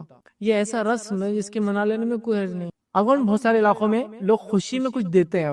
میں ایک بار راجستھان کے علاقے میں گیا تو وہاں ایک صاحب آئے اور میرے ہاتھ میں 10 روپے رکھے. کتنے روپے رکھے؟ ایک دم بالکل خاموشی سے 10 روپے. اب ہم تو ہاتھ میں پیسے لینے کے عادی ہے ہی نہیں, تو ابھی مت سمجھیے کہ اکاؤنٹ میں ڈالنا پڑتا آپ کو. اب مطلب اس دینی کام کے لیے ہم لوگ پیسے وغیرہ لیتے نہیں, تو بیچاروں نے آگے خاموشی سے, کچھ لوگ ہوتے ہیں نا 500 1000 کے بغیر ہاتھ ملا نہیں سکتے آپ, تو وہ نیچے تھیلا رہتا, ہاتھ ملتا ادھر پیسہ ڈراپ ہوتا, ہاتھ ملتا. دیکھیں نا آپ نے پیر صاحب نذرانہ لیتے ہیں, تو میں ڈر گیا ہوں, آپ نذرانہ تو لیتے نہیں. جب میں نے لے کر دیکھا تو میرے بازو ایک صاحب تھے, انہوں نے ہاتھ پہ ہاتھ رکھا, رکھ لیجیے. میں نے بعد میں کہا کیا ہے, تو بولے یہاں سسٹم ہے, یہ جو سردار ہوتا ہے علاقے کا, ریگستانی علاقہ تھا ہم جا گئے تھے, تو وہ خوشی کے ساتھ کیا اب اتنے دور سے سفر کر کے کچھ دینا چاہتا ہے, تو کچھ نہ ہو تو پیسے رکھ دیتا ہے. شگن بولتے ہو, کوئی مسئلہ نہیں ہے لے لینے میں شگن, کیا اس میں غلط ہے؟ کوئی حرام چیز نہیں ہے. کوئی ہاں کو بولے یہ سنت ہے دینا مسافر کو شگن, تو غلط ہے, لیکن وہ ایک علاقائی رسم ہے جو شریعت سے ٹکراتی نہیں. تو شیرخورما پینے میں حرج نہیں ہے, میٹھا کھانے میں حرج نہیں ہے, تیز کھانے میں حرج نہیں ہے, کھارا کھانے میں حرج نہیں ہے, کھٹا کھانے میں حرج نہیں ہے, کھانے پینا کچھ بھی ہو سکتا ہے. ٹھیک ہے, یہ سوالات مت لائیے. دوسرا ایک اور بہت سوال, عیدی, تو عیدی بھی لینے میں دینے میں کوئی حرج نہیں. ایک اور سوال آتا ہے, عید کے دن کبھی کبھار اعلان ہوتا ہے مسجد کے بعد, عید کی نماز کے بعد گلے ملنا سنت سے ثابت نہیں ہے، لہٰذا گلے نہ ملے. اب جو دو لوگ گلے ملے الگ کرو، ان کو الگ کرو، جلدی چلو الگ، گلے نہیں ملنا. اب وہ مسجد کے تک لوگ کیا بولتے ہیں، باہر ملو، باہر، اندر نہیں جائیں. پھر باہر آ کے مل رہے. گلے ملنا صرف دو جگہ ثابت ہے. کہاں کہاں ثابت ہے؟ بولے ایک شخص سفر سے آئے تو گلے مل سکتا ہے، یا ایک ہی جگہ بتاتے ہیں. دیکھیے جب ہم کہیں گے معانقہ کرنا سنت کہاں ہے تو ہم پھر دلائل کو تلاش کریں گے. لیکن آپ کو ایک بات بتاؤں میں، ہیومن بیہیویئر، ہیومن سائیکالوجی، انسان سے قریب ہونا چاہتا ہے غم اور خوشی میں، غصے میں دور ہونا چاہتا ہے، ہٹ دور ہٹ، اور خوشی میں اور غم میں نزدیک. خوشی ہوگی تو کیا کرتے ہیں آپ، کسی خوش انسان کے پاس نزدیک بھی چلے جائیں نا، ہاتھ ملائیں گا، اس گلے لپٹ جائیں گا آپ کی خوشی. اور غم میں بھی کیا کرتے لوگ، لپٹتے ایک دوسرے کو. تو یہ ہیومن نیچر ہے. ابھی ہم کیا منا رہے ہیں آج، عید. عید کیا ہے، خوشی. تو خوشی میں نزدیک ہے، نیچرل ہے. ہاتھ پکڑ لیں گا، ہاتھ کو لے کے چوم لیں گا، کاندھے پہ چومیں گا، سر کا بوسہ لیں گا، کان پہ چومیں گا، گال پہ چومیں گا، گال سے گال لگائیں گا، ناک سے ناک لگائیں گا، ہاں ہاتھوں کے کچھ وہ کریں گا. اس میں کوئی شرعی حرج نہیں. گلے مل لیں گا کوئی، ہاں آپ بولیں گے عید کے دن گلے ملنا کیا سنت ہے، تو نہیں. لیکن کیا عید کے دن گلے ملنا حرام ہے، تو نہیں. میں دونوں کا نہیں جواب دوں گا. ہم سنت سمجھ کے نہ ملے، لیکن ہیومن نیچر ہے، خوشی ملنا چاہتا ہے یار وہ کسی سے بھی. آپ دیکھیے نا، چھوٹا بچہ بھی دیکھیے آپ سے کوئی چیز میں خوش ہے تو کیا کرتا، بھاگتے بھاگے ہاتھ پکڑنا چاہیں گا، لپڑنا چاہیں گا. ڈر بھی گیا تو کیا کریں گا، غم میں بھی کیا کریں گا، لپٹیں گا. روتے روتے کیا کرتا، کبھی ماں کو اتنا تنگ کرتا، اور ماں میک اپ والی اگر ماں ہے تو کیا کرتی، دور ہٹ دور ہٹ، تو لپٹ مت لپٹ مت. اس تو غم میں آ کے ماں کو لپٹیں گا، وہ کریں گا، اور اس کا میک اپ خراب کر دیں گا، تو ماں دور کرتی ہے اس کو. پھر تو یہ نیچر ہے، ہیومن نیچر ہے. تو بولے خوشی میں اب وہ اعلان مت کرو یار اعلان. اب یہ بولو کہ گلے ملنا سنت نہیں ہو گیا، ان کو مل لے تو اچھا. گلے سے زیادہ خطرناک کیا کرتے ہیں ہم لوگ، عیدی دیتے شرکو مناتے ہیں. ایسا کوئی گھر ہے جو شرکو نہیں منا رہے عید کے دن، لیکن کوئی بھی سنت نہیں بول رہا ہے نا. تو گلے ملنے کو بھی اتنا ریجڈ مت کر دو آپ کی ایک دم کو گلے مل رہا تو حرام کام کر. مطلب ایسا دیکھ رہے ہو اس کے ایک دم ٹھڑا ٹھڑا ٹھڑا ٹھڑا ٹھڑا ٹھڑا، بجلیاں کڑک رہی، بادل گرج رہے. ارے اتنا ایشو نہیں بھائی، اتنا سیریس ایشو نہیں ہے. پھر پہلے ایک سسٹم آیا تھا جب ہم چھوٹے تھے، تو جب 3 ٹائم گلے ملتے دو، کیا ہے وہ بھی نہیں پتا بھائی، لیکن بہت لمبا رہتا ہو. مل لو ایک بار کافی. تو بولے نہیں 3 بار ملنا غلط ہے، بولے 1 بار سنت ہے. اب بولے 1 بار بھی نہیں ملنا، اور اب تو اعلان ہو رہا ہے کیا ملنا نہیں، چلو الگ کرو دونوں کو ہی، ملنا نہیں کوئی. ٹھیک ہے بہرحال ایسا نہیں ہے رسم. عید کے دن بھائی ہم ہمارے علاقے میں سوپ پہنتے ہیں، ہمارے پاس لنگی پہنتے ہیں، ہمارے پاس کرتا پہنتے ہیں، ہمارے پاس پٹانی پہنتے ہیں، ہمارے پاس پنجابی پہنتے ہیں. کچھ بھی پہنیے، بس ہتر ڈھاکی کافی ہے. تو وہ بھی شروع ہو جائے گا تھوڑے دن میں. کیا کرتا پہننا سنت ہے کہ عید کے دن، کیا سوپ پہننا نہیں، اس کو کوئی سنت بولتا بھی نہیں نا. تو مخصوص لباس پہنتے ہیں، مخصوص رسم کرتے ہیں، مخصوص پیسے دیتے ہیں، مخصوص کھانے کھاتے ہیں، مخصوص طریقے سے ملتے ہیں. کوئی حرج نہیں جب تک آپ اس کو سنت نہیں بول رہے، جب تک دین کا حصہ نہیں سمجھ رہے، جب تک کوئی حرام کام نہیں کر رہے، اور ایسا کام نہیں کر جس کو شریعت نے روکا ہے، تو اس میں کوئی حرج نہیں ہے. ملنے کتنے طریقے، گلے ملنا ایک طریقہ ہے، ہاتھ ملانا ایک طریقہ ہے تو سنت ہی ہے. ہاتھوں کو چومنا ایک طریقہ ہے، ہاتھوں کو ملانے کے بعد چومنا ایک طریقہ ہے، انگوٹھے کے ساتھ ہاتھ ملانا ایک طریقہ ہے، بغیر انگوٹھے کے ہاتھ ملانا ایک طریقہ ہے نا. ہاتھ ملا کے کاندھوں کو چومنا ایک طریقہ، دیکھیں آپ نے سوڈانیز وغیرہ ہوں گے، ہاتھ ملانے کے بعد یوں کرنا اپنے ہاتھوں کا طریقہ ہے. کچھ کلچرز میں ہاتھ ہی نہیں ملاتے ہو، خالی ہاتھوں کو سینے، سب کچھ بھی مسئلہ نہیں ہے. آپ کرو آپ طریقے، جو طریقے آپ کو اپنانا ہے. وہ گال سے گال لاگے آواز کرتے، کوئی واقعی میں گال کو چومتا، کوئی ناک سے ناک لگاتا. آپ کو پتا ہے گال سے گال عرب میں بہت کامن ہے، لیکن ناک سے ناک بھی لگاتے ہیں. جب سیم خاندان کے لوگ ملیں گے تو ناک لگاتے ہیں ایک دوسرے، خاص طور سے سعودیز رہیں گے، گال نہیں لگاتے، ناک لگائیں گے، ناک کو ناک ٹچ کر. کچھ بھی کیجیے، جب تک سنت نہیں سمجھے، حرام کام نہیں کرے، غلط نہیں ہے، جائز. سمجھ رہے ہیں بات کو میں جو بولنا چاہ رہا ہوں. تو یہ سب چیزیں کلچرل ہے، اس لیے میں نے رکھ دی کہ بعد میں سوالات آئیں گے، ایسا کر سکتے کیا، ویسا سب کرو، آپ کو مسئلہ نہیں، جب تک حرام کام نہیں کرے، فلاں نہیں کرے، یہ نہیں کرے. مخصوص کپڑے پہنتے نا، ہے نا. عید کی نماز کے لیے کیا پہن کے جانا، کرتا پاجامہ. ارے عید کی نماز کے لیے سوپ، کرتا پاجامہ، پٹھانی پنجابی پہنو، پینٹ شرٹ آنے کے بعد پہننا کلچر ہے. تو کوئی بولے گا یہ عید کی نماز کو جو کرتا پاجامہ پہن کے غلط کام کرے، بدعت کرے، نہیں ایسا بول نہیں سکتے آپ. پینٹ شرٹ میں بھی آتا چلتا، کرتا پاجامہ، لیکن ٹریڈیشنل ہوتا. نکاح خانی ہے کسی کی، اس کی شادی ہے، تو کیا بولتے ہیں جنرلی ہم اس کون سا ڈریس پہنا جاتا ہے شادی میں، وہ کرتا پاجامہ، پٹھانی پنجابی، کچھ تو بھی ایسا جو کلچرل ٹریڈیشنل لک دیتا ہے ایک انسان کو. دولہے والی ولیمے کے دن وہ بلیزر وغیرہ ہوتا ہے نا، تو کوئی بولیں گا ولیمے میں بلیزر پہننا سنت ثابت ہے، حرام. اور شادی کے دن نہیں کرتا پاجامہ پہننا سنت ہے، حرام. ایسا نہیں بول سکتے، کیونکہ اس کو کوئی بھی دین کا حصہ سنت بول کے نہیں کرتا، کلچر ہے. تو اسلام بہت ساری چیزوں میں کلچرل چیزوں کو ایکسیپٹ کرتا ہے، جب تک حرام نہ ہو، سنت کے خلاف نہ ہو، شریعت کے خلاف نہ ہو، وغیرہ وغیرہ وغیرہ. ٹھیک ہے، لہٰذا میں سمجھتا ہوں سارے مسائل ہم لے لیے. ہم نے کھانا لے لیا، میٹھا لے لیا، عیدی لے لی، گلے ملنا لے لیا، آنا جانا بھی آپ کر سکتے ہیں، کپڑے وغیرہ بھی ہو گئے، یاد رکھیے. تو یہ ساری چیزیں آپ عید کے دن بھر کر سکتے ہیں. تو عید کیسے منائیں، آج الحمدللہ میں نے کوشش کی کہ ساری باتوں کو جمع کر کے آپ کے سامنے رکھ دوں کہ عید ایسے منائیں، عید کا دن ایسے گزارے، عید کا دن ایسے منائیں. اولاد کی تربیت میں جو سب سے پہلا پوائنٹ، سب سے پہلا نقطہ ہوگا جس سے ہم اولاد کی تربیت شروع کریں گے، وہ کیا ہوگا بتایا آپ کو. بہت سی مرتبہ لوگ اولاد کی تربیت کی جب بات آتی ہے تو سمجھ لیجئے بچہ 3 سال 4 سال 5 سال 6 سال 10 سال کا ہو گیا تو پوچھتے ہیں کہ اب اس کی تربیت کے لیے کیا کیا جائے.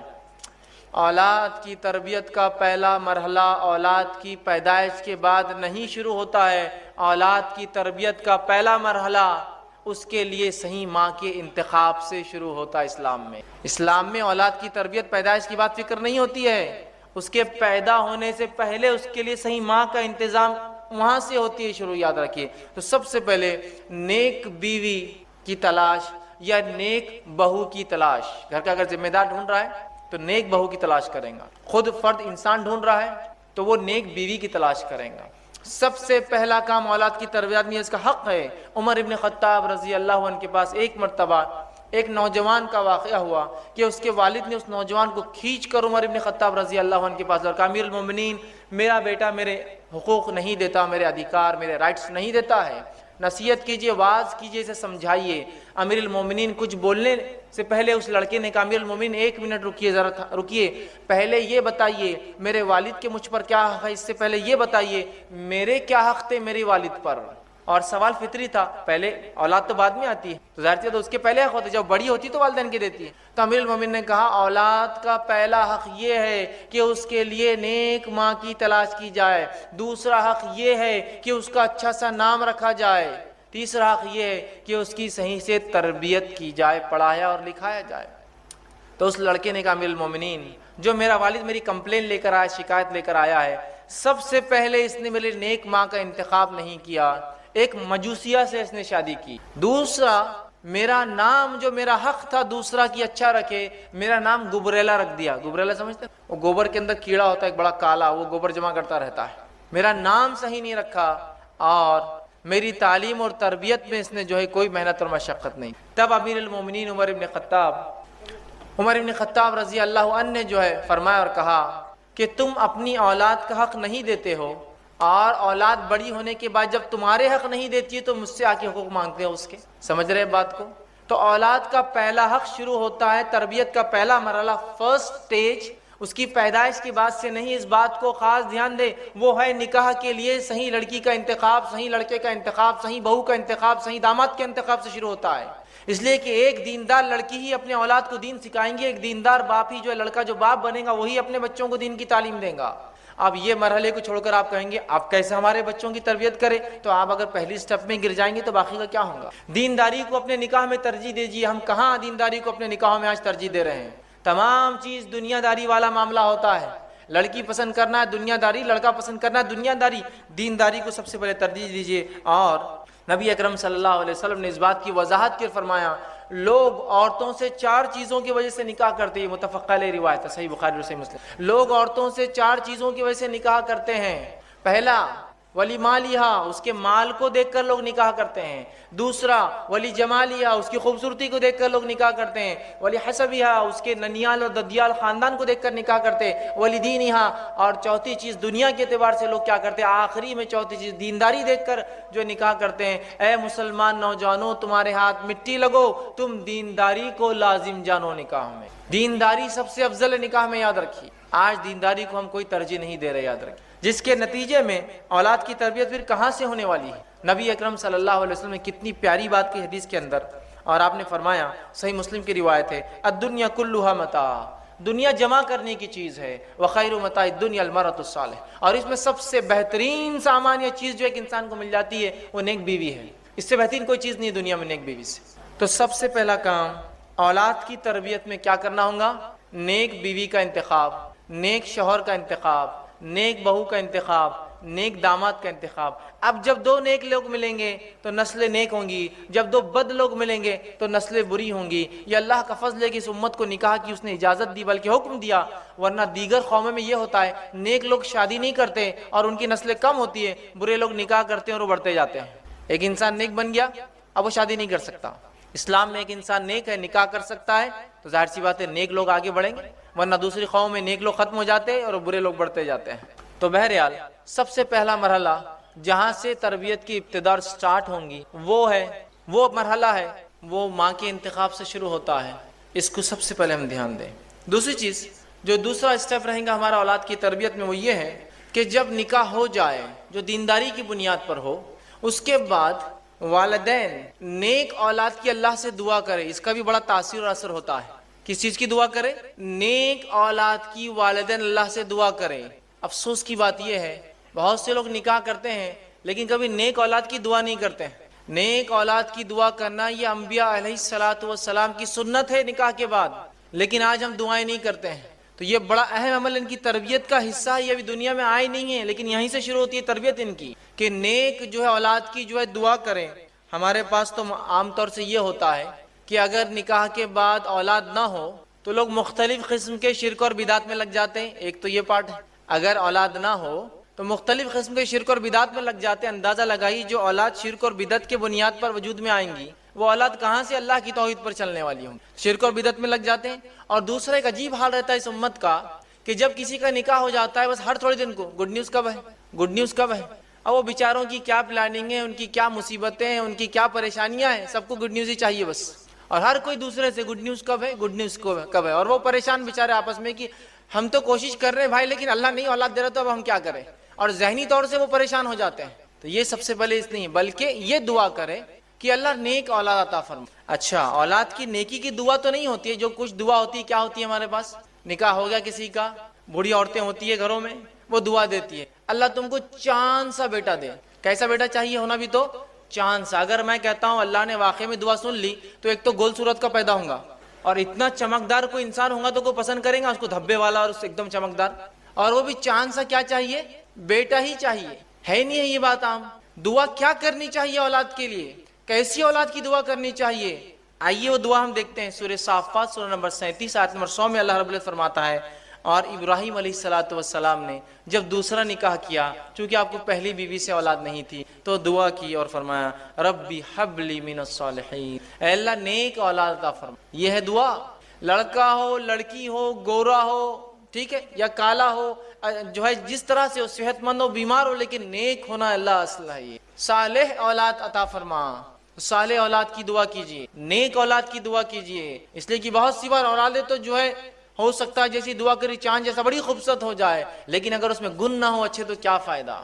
ایک طرف دیکھیے آپ ادھر ابو لہب ہے جس کے تعلق سے روایت میں آتا ہے کہ اسے کسی بیٹے کا نام لہب نہیں تھا، لیکن اتنا گورا چٹا تھا، عرب تھا، کہ جب خوش ہوتا یا غصے میں آتا تو آنکھ کے انگارے جیسا لال ہو جاتا، لہب آنکھ کے انگارے کو کہتے تھے۔ ابو لہب، فائدہ ہے اس کی اس گوری چمڑی کا کچھ؟ اور وہاں بلال ہے جو حبشی ہے، نسلاً جو ہے وہ جو ہے ابیسینین ہے، حبشی ہے، غلام ہے، دیکھنے کے اعتبار سے روایت میں آتا چپٹے ہیں، گال چپٹے ہیں، ہونٹ موٹے موٹے ہیں، کالے ہیں، لیکن بلال جنت میں جائیں گے۔ نبی اکرم صلی اللہ علیہ وسلم فرماتے ہیں میں جب معراج میں گیا تو بلال تمہارے چپلوں کی کھڑاؤں کی آواز میں نے جنت میں سنی، تو بلال جنت جائیں گے۔ ابو لہب کا تو اعلان ہو گیا دنیا کے اندر۔ تو اصل چیز نیکی ہے، نیکی، نیکی کی دعا۔ تو یہ دعائیں اثر رکھتی ہے، اولاد کی تربیت کا مرحلہ ہے۔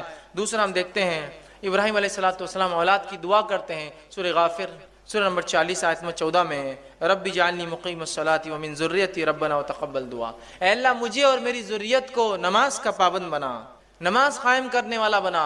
اولاد پیدائش سے پہلے نیک اور نماز قائم کرنے والے اولاد کی دعائیں ہو رہی ہیں۔ اسی طرح زکریا علیہ الصلوۃ والسلام نے جب دعا کی اولاد کی، سورہ آل عمران سورہ نمبر 38 میں اللہ نے فرمایا کہا رب ہب لی من لدنک ذریۃ طیبہ، اے اللہ مجھے نیک اولاد عطا فرما۔ تو نیک اولاد کی دعا ہو، نکاح کے لیے نیک لڑکی کا انتخاب، اس کے بعد اولاد کے لیے نیک ہونے کی دعائیں کی جائے۔ دوسرا سٹیپ ہے۔ تیسرا مرحلہ جو ہمیں کرنا ہے، تیسرا سٹیپ اولاد کی تربیت میں، وہ کیا ہے؟ وہ یہ ہے کہ اسلامی طریقے سے اولاد کا استقبال ہوگا جب وہ دنیا میں آئیں گی۔ ہمارے پاس جب اولاد اللہ دے دیتا ہے، عطا فرما دیتا ہے، اس کا استقبال غیر اسلامی رسومات سے ہوتا ہے۔ جس کام کی شروعات ہی غیر شرعی ہو اس کا خاتمہ کیسا ہوگا اندازہ لگا لیجیے۔ غیر اسلامی رسومات سے ویلکم کرتے اپنے چلڈرنز کو، اپنے بچوں کو ہم لوگ اس دنیا کے اندر اسلامی رسومات سے ویلکم کیجیے۔ اور اسلامی رسومات کیا ہے ویلکم کرنے کے؟ کہ جب بچہ پیدا ہو تو کسی نیک انسان کے پاس اسے لے جایا جائے، وہ کھجور چابیں گا اور اس کے منہ میں جو ہے ڈالیں گا۔ اس کے بعد جب 7 دن ہو جائے، 7 دن اسلامی اعتبار سے 7 دن ہو جائے تو 7ویں دن اس کے لیے عقیقہ کیا جائے، اس کا اچھا سا نام رکھا جائے، ٹھیک ہے، اور اس کے سر کے بال نکالے جائے، اور ان بالوں کے وزن کے برابر سونا چاندی یا روپیہ تقسیم کیا جائے۔ اور ایک عمل صحابہ سے ملتا تھا، جب سر کے بال نکالتے تو دودھ میں زعفران ڈال کر وہ سر کے اوپر لگایا کرتے۔ یہ سب کرنا ہے۔ اب ہمارے بچوں کا ویلکم کیسے ہوتا ہے؟ کیسے ہوتا ہے؟ ایک ہوتا ہے چھٹی 6th ڈے پروگرام، ایگزیکٹلی شریعت کے بتاوے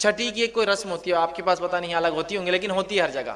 پوری عورتیں جمع ہوتی ہے، وہ دیا جلاتی ہے، اس پہ کچھ کاجل جمع کرتی ہے، چھوٹے چھوٹے برتن بچی ہو تو لا کے دیا جاتے ہیں، لڑکا ہو تو کچھ تحفے تحائف دیے جاتے ہیں، یہ چھٹی ہوتا ہے۔ اور اس کے بعد 40ویں دن ایک پروگرام ہوتا ہے، اس کو بولتے ہیں چلا۔ بڑے دھوم دھام سے وہ چلائے آ جائیے، چلائے آ جائیے، کارڈ بھی تقسیم ہوتے ہیں، ہال لیا جاتا ہے۔ جس بچے کا ویلکم غیر شرعی بنیادوں پر ہو رہا ہے، جس کا ویلکم 7th ڈے ہونا چاہیے تھا، 7ویں دن جو عقیقہ ہونا چاہیے تھا، نام، وہ تمام چیز چھوڑ کر ہم غیر اسلامی رسومات اپناتے ہیں۔ پھر بولتے ہیں اللہ یہ بچے ہمارے بے دینی کیوں ہو جا رہے ہیں؟ اس لیے کہ آپ نے تو شروعاتی ان کی بے دینی سے کی۔ کوششیں اثرات رکھتی ہے اپنے اندر، یہ بات طے ہے نا؟ کوششیں اثرات رکھتی ہے، بات طے ہے نا؟ کیا کوشش کی اس بچے کے ویلکم کے لیے آپ نے؟ یہ غیر اسلامی طریقے۔ اور اگر کوئی کہے کہ بس 7ویں دن عقیقہ کرنا ہے، ارے جانے دو، دیکھیں گے فلاں ہے، یہ ہے، اور کتنے لاکھ بہانے۔ نہیں وہ بچہ ابھی جو نانی کے گھر پیدا ہوا تو ابھی بیوی جو یہاں نہیں ہے، بچہ نہیں ہے، تو ابھی عقیقہ کیا؟ نہیں ابھی ایک ساتھ اپن 4-5 بچے جمع کریں گے، پھر ایک ساتھ عقیقہ کریں گے، چاہے بڑی دعوت ایک ساتھ ہو، ہے نا؟ ہوتا ہے بہت سے لوگ، دیکھو اب کتنے بچے ہو گئے اپنے کو؟ 4 ہوگا، 4 کے حساب سے بہت ہو گیا نا، اچھا ہو گیا، 2 بکرے لڑکے کے، 2-3 لڑکیاں، اور تو یہ 5 بکروں کی بڑی دعوت کریں گے اپن۔ یہ بچوں کو جمع کر کے دعوت کرنے کون سا طریقہ آپ نے نکالا ہے؟ 7ویں دن کر دینا ہے۔ اس لیے کہ نبی اکرم صلی اللہ علیہ وسلم فرماتے ہیں، جامع ترمذی کی روایت ہے، سمرہ بن جندب رضی اللہ عنہ اس کے راوی، وہ کہتے ہیں عقیقے کے بدلے بچہ رہن ہوتا ہے۔ اور بزنس کمیونٹی رہن کیا ہوتا ہے زیادہ اچھے سمجھتی ہے۔ رہن کوئی چیز دے کر کوئی چیز لی جاتی ہے، رہن سمجھتے ہو؟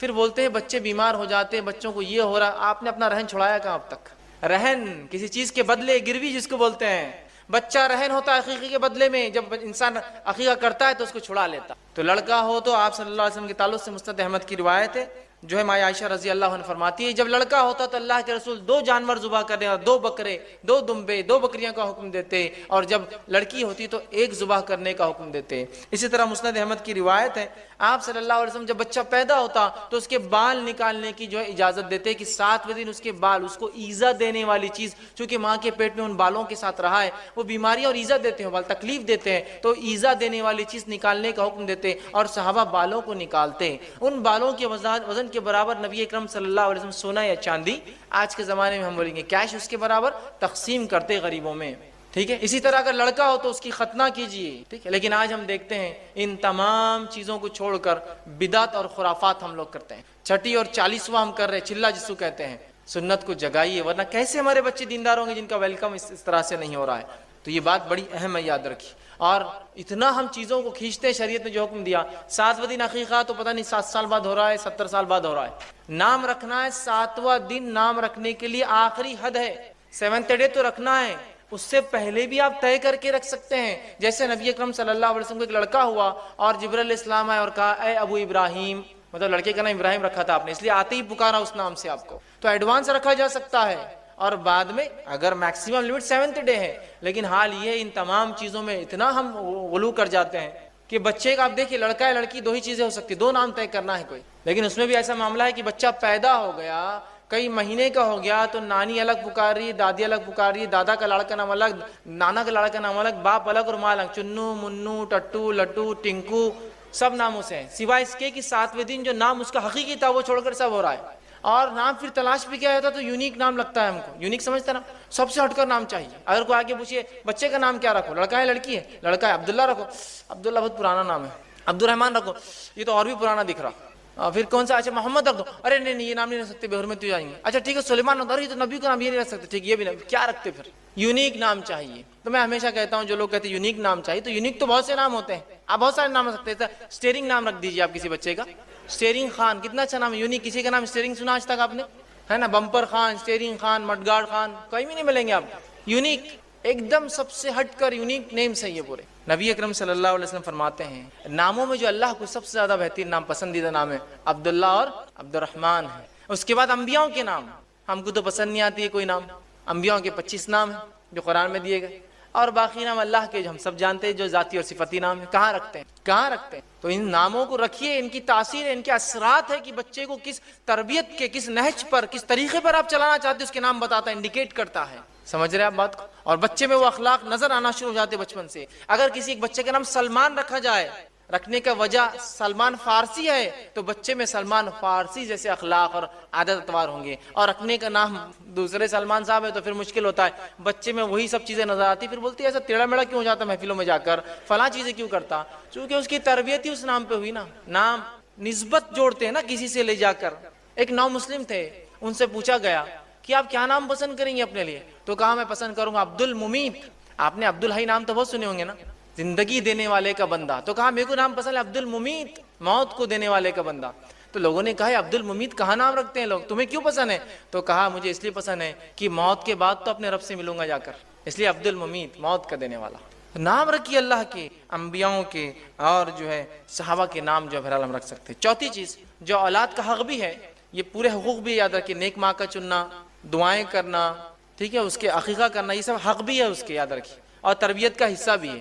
چوتھا اس کا حق بھی ہے اور تربیت کا حصہ بھی وہ یہ ہے کہ رضاعت، دودھ پلانا اس کو، یہ اس کا حق بھی ہے، یہ تربیت کا مرحلہ بھی ہے، ٹھیک، یہ بڑی اہم چیز ہے، اس لیے کہ ماں کا دودھ وہ تقاضوں کو پورے کرتا ہے جو صحت کے لیے، تندرستی کے لیے، توانائی کے لیے ضروری ہے، اور ساتھ میں وہ غذائیت بھی ہوتا ہے اس کے لیے، یاد رکھیے۔ اور اس سے بڑھ کر جو چیز ہوتی ہے وہ ممتا ہے، وہ ریلیشن شپ ہے، وہ محبت اور الفت جو ماں سے ہوتی ہے، جو دودھ کے ڈبوں میں وہ صفت نہیں آ سکتی کبھی، یاد رکھیے، مجبوریاں الگ چیز ہوتی ہے۔ اسی طرح ہم دیکھتے ہیں عمرو بن عاص رضی اللہ عنہ اپنے بیوی سے کہا کرتے تھے جب ان کے بچے کو دودھ پلاتی کہ دیکھ اپنے بچے کو ایسا دودھ نہ پلانا جیسے جانور اپنے بچوں کو دودھ پلاتے ہیں، اس لیے کہ دودھ اس نیت سے، اس محبت اور الفت سے پلانا کہ تجھ پر اللہ کی ایک مخلوق ڈیپینڈ ہے اور وہ پرورش پا رہی ہے، یہی بچہ آگے چل کے اللہ کی عبادت کرے گا اور کئی نیک کام کرے گا، اس نیت سے اسے دودھ پلانا۔ تو کیا تربیت ہوں گی ایسے ماحول میں ان بچوں کی جن کے والدین دینداری کو ترجیح دے رہے ہیں، انتخاب نکاح میں دینداری ہے، اولاد کی پیدائش کے لیے دعائیں ہو رہی ہے، اولاد کی پیدائش کے بعد اس کے عقیقے ہو رہے ہیں، جو احکامات پورے ہو رہے ہیں، اس کو رضاعت کا، اس کا حق دیا جا رہا ہے۔ ان بچوں کی تربیت بہت مختلف ہوتی ہے، یاد رکھیے بھائی۔ پانچواں نکات جو تربیت کا وہ یہ ہے جو جب بچہ بولنے لگے۔ ویسے تربیت کے 3 فیز ہوتے ہیں، پہلا گھر کے اندر، دوسرا اسکول اور مدرسے والا فیز، اور تیسرا سماج والا فیز، سوسائٹی والا فیز۔ تو اب یہ فیز چالو ہو رہا گھر والا۔ اب بچہ پیدا ہو گیا، عقیقہ ہو گیا، نام رکھ دیا، ٹھیک ہے، رضاعت کا اس کا ہو گیا۔ اب رضاعت کے ہی عمر کے اندر کبھی کبھار بچے بولنے لگتے ہیں، یا اس کے بعد 2 سال تک بچے بولنے لگتے ہیں۔ اب جب بچہ بولنے لگے تو تربیت کا ایک اہم مرحلہ چالو ہو جاتا ہے۔ حالانکہ بچہ جب نہیں بھی بولتا ہے تو وہ تربیت پاتا ہوتا ہے، سیکھتا رہتا ہے، وہ اس اعتبار سے کہ بچے بولتے نہیں ہیں لیکن جو سنتے ہیں ان کو کیپچر کرتے رہتے ہیں، اور جب بولنا سیکھتے ہیں تو وہی باتیں بولتے ہیں جو وہ بچپن میں سنتے آ رہے تھے، بچپن میں سنتے آ رہے تھے، یاد رکھیے، یہ بڑی اہم بات ہے، یاد رکھیے۔ تو ان کو اللہ کا نام لینا سکھائے، اس لیے کہ نبی اکرم صلی اللہ علیہ وسلم فرماتے ہیں جس کا پہلا کلمہ لا الہ الا اللہ اور جس کا آخری جملہ زندگی کا لا الہ الا اللہ رہا وہ کامیاب ہو جائے۔ اب پہلا جملہ ایک بچے کا لا الہ الا اللہ کیسے ہوگا مجھے بتائیے؟ کیا آپ کا بچہ 2 سال کا ہوتے ڈائریکٹ لا الہ الا اللہ بول دے گا؟ جب تک کہ وہ بچپن سے، اس کی چھوٹی عمر سے، اس کے جھولے میں جب تھا اور اس کی ماں اس سے کہتی تھی کہو لا الہ الا اللہ، اور باپ کہتا تھا بولو لا الہ الا اللہ، تو بچہ جب بڑا ہوگا وہ بار بار سنتا ہے لا الہ الا اللہ، لا الہ، ماں بولتی ہے، باپ بولتا ہے، چچا بولتا ہے، ماموں بولتا ہے، نانی بولتی ہے، نانا بولتا ہے، تو بچہ جب پہلا جملہ نکالے گا لا الہ الا اللہ۔ لیکن اب ہم کیا سکھاتے؟ بچہ بولنے لگا تو بیٹے ممی بولو، ابو بولو، ٹھیک ہے، اماں اور ابا تو بولیں گا ہی نا وہ زندگی میں، جب بات سیکھیں گا تو سب چیزیں بولیں گا وہ، لیکن اگر شروعات لا الہ الا اللہ سے اتنی بڑی بات، یا بولو اللہ، بولو بیٹے اللہ، تو بچہ پھر سنتا ہے کہ میرے ماں باپ کچھ ابھار رہے ہیں مجھے کسی چیز کی طرف، اللہ اللہ، تو اللہ بولیں گا۔ ہمارے پاس تو یہ کہ اللہ تو بہت اس سے زیادہ کچھ دوسری چیزیں سنتا ہے دن اور رات، ہے نا۔ ٹی وی کے سامنے بچہ پڑا ہے، چھوٹا سا بچہ 2-3 منٹ ٹی وی دیکھتے رہتا ہے، اور والدین فخر سے بولتے ہیں اتنا چھوٹا لیکن اتنی ٹی وی دیکھتا ہے، سنتا ہی نہیں ہماری، تو پھر وہ لا الہ نہیں بولتا ہو، پھر وہ کیا کیا بولتے ہوئے بڑا ہوتا ہے وہ بولنے کی ضرورت نہیں۔ ماں باپ کو کبھی بولتے ہیں مہمان آئے تو اپنے بچے کو اندر رکھو، یہ کچھ بھی بکتا آ کر، کچھ بھی بکتا اندر کرو، کیوں تو اس نے جو سنا وہ بک دیتا ہے وہ۔ تو بچے ایک ریکارڈر ہوتے ہیں، ایمٹی ریکارڈر، جو سنتے ہیں ریکارڈ کرتے جاتے ہیں، ریکارڈ کرتے جاتے ہیں، اور جب بولتے ہیں وہ سب بولتے ہیں جو انہوں نے اتنے 1-2 سال میں ریکارڈ کیا ہے، بولنے لگ جاتے ہیں، سمجھ رہے آپ؟ تو انہیں اللہ کا نام لینا، وہ عمر سے جب 1 مہینہ 2 مہینے کا ہے تب سے اس کو ترغیب دو، بیٹا کہو لا الہ الا اللہ۔ تو جب وہ بولیں گا پہلی بار 12 مہینے میں یا 13 مہینے میں یا 14 مہینے میں یا 2 سال میں، تو کہیں گا لا الہ الا اللہ۔ بڑی بات ہے، یاد، یہ بڑے اہم مراحل ہیں۔ جب بولتا ہے ہمارے پاس تو حال یہ ہے کہ اسے توتلی زبان میں گالیاں سکھاتے ہیں، سکھاتے ہیں نہیں سکھاتے ہیں؟ اور دیکھو ہمارا بچہ کتنی توتلی زبان میں تتے بولتا ہے، سکھاتے ہیں نہیں سکھاتے ہیں؟ اور مہمانوں کے سامنے بولو بیٹا بولو ایک بار بولو انکل کو کیسا آپ بولتے تو انکل کو آگے بولتا کتے. اب اس کے بعد جب بڑا ہوتا اور جب وہ صحیح زبان سیکھتا اور جب بولتا انکل کو کتے تو پھر پتا چلتا انکل کو کیا ہوا اور ماں باپ کو پتا چلتا اب کیا ہوا. ہوتا ہی نہیں ہوتا ہے. اور یاد رکھیے ایک بات, وہ لوگ خاص طور سے جو بچوں کو غلط الفاظ سکھاتے ہیں, نبی اکرم صلی اللہ علیہ وسلم اس بات کو یاد رکھیے کہ جو انسان کسی کی ترغیب دینے پر کوئی نیکی یا کوئی برائی کرے گا, جب تک وہ نیکی چلتے رہیں گی ثواب ملے گا, جب تک وہ برائی چلتے رہیں گے اس کا جو ہے گناہ ملتا رہے گا. ایک معصوم بچے کو ایک گندا کلمہ سکھانا گویا زندگی بھر کا وبال لے لینا ہے, اور ایک بچے کو صحیح تربیت دے کے اچھے جملے سکھانا. تو ہمارا تو کام یہ ہو کہ ہم دوسروں کے بچوں کو گود میں لے تو کہا بیٹا لا الہ الا اللہ, تاکہ بچہ کہیں انکل بھی لا الہ الا اللہ بولتے, ابو بھی لا الہ الا اللہ بولتے, مما بھی لا الہ الا اللہ بولتے, دادا بھی یہ بولتے, مجھے بولنا ضروری ہے لا الہ الا اللہ. ماحول اور سماج بنائی اس طرح سے. تو بچے کی تربیت جب بچہ بولنے لگے, اور ایک بات یاد رکھے, ماں کی گود بچے کا پہلا مدرسہ ہے, فرسٹ اسکول ہے اس کا. وہ اسکول میں اس کو رائٹ کائنڈ آف گائیڈنس اور تربیت یا اس کی جو ہے پرورش بہت زیادہ ضروری. یاد رکھیے اگر ایسا نہ ہوا تو بہت ساری برائیاں سماج میں پھیل رہی ہیں اور پھیلتے جائیں گی. چھٹا نکات جو وہ یہ ہے کہ اولاد کے بیچ عدل کرے.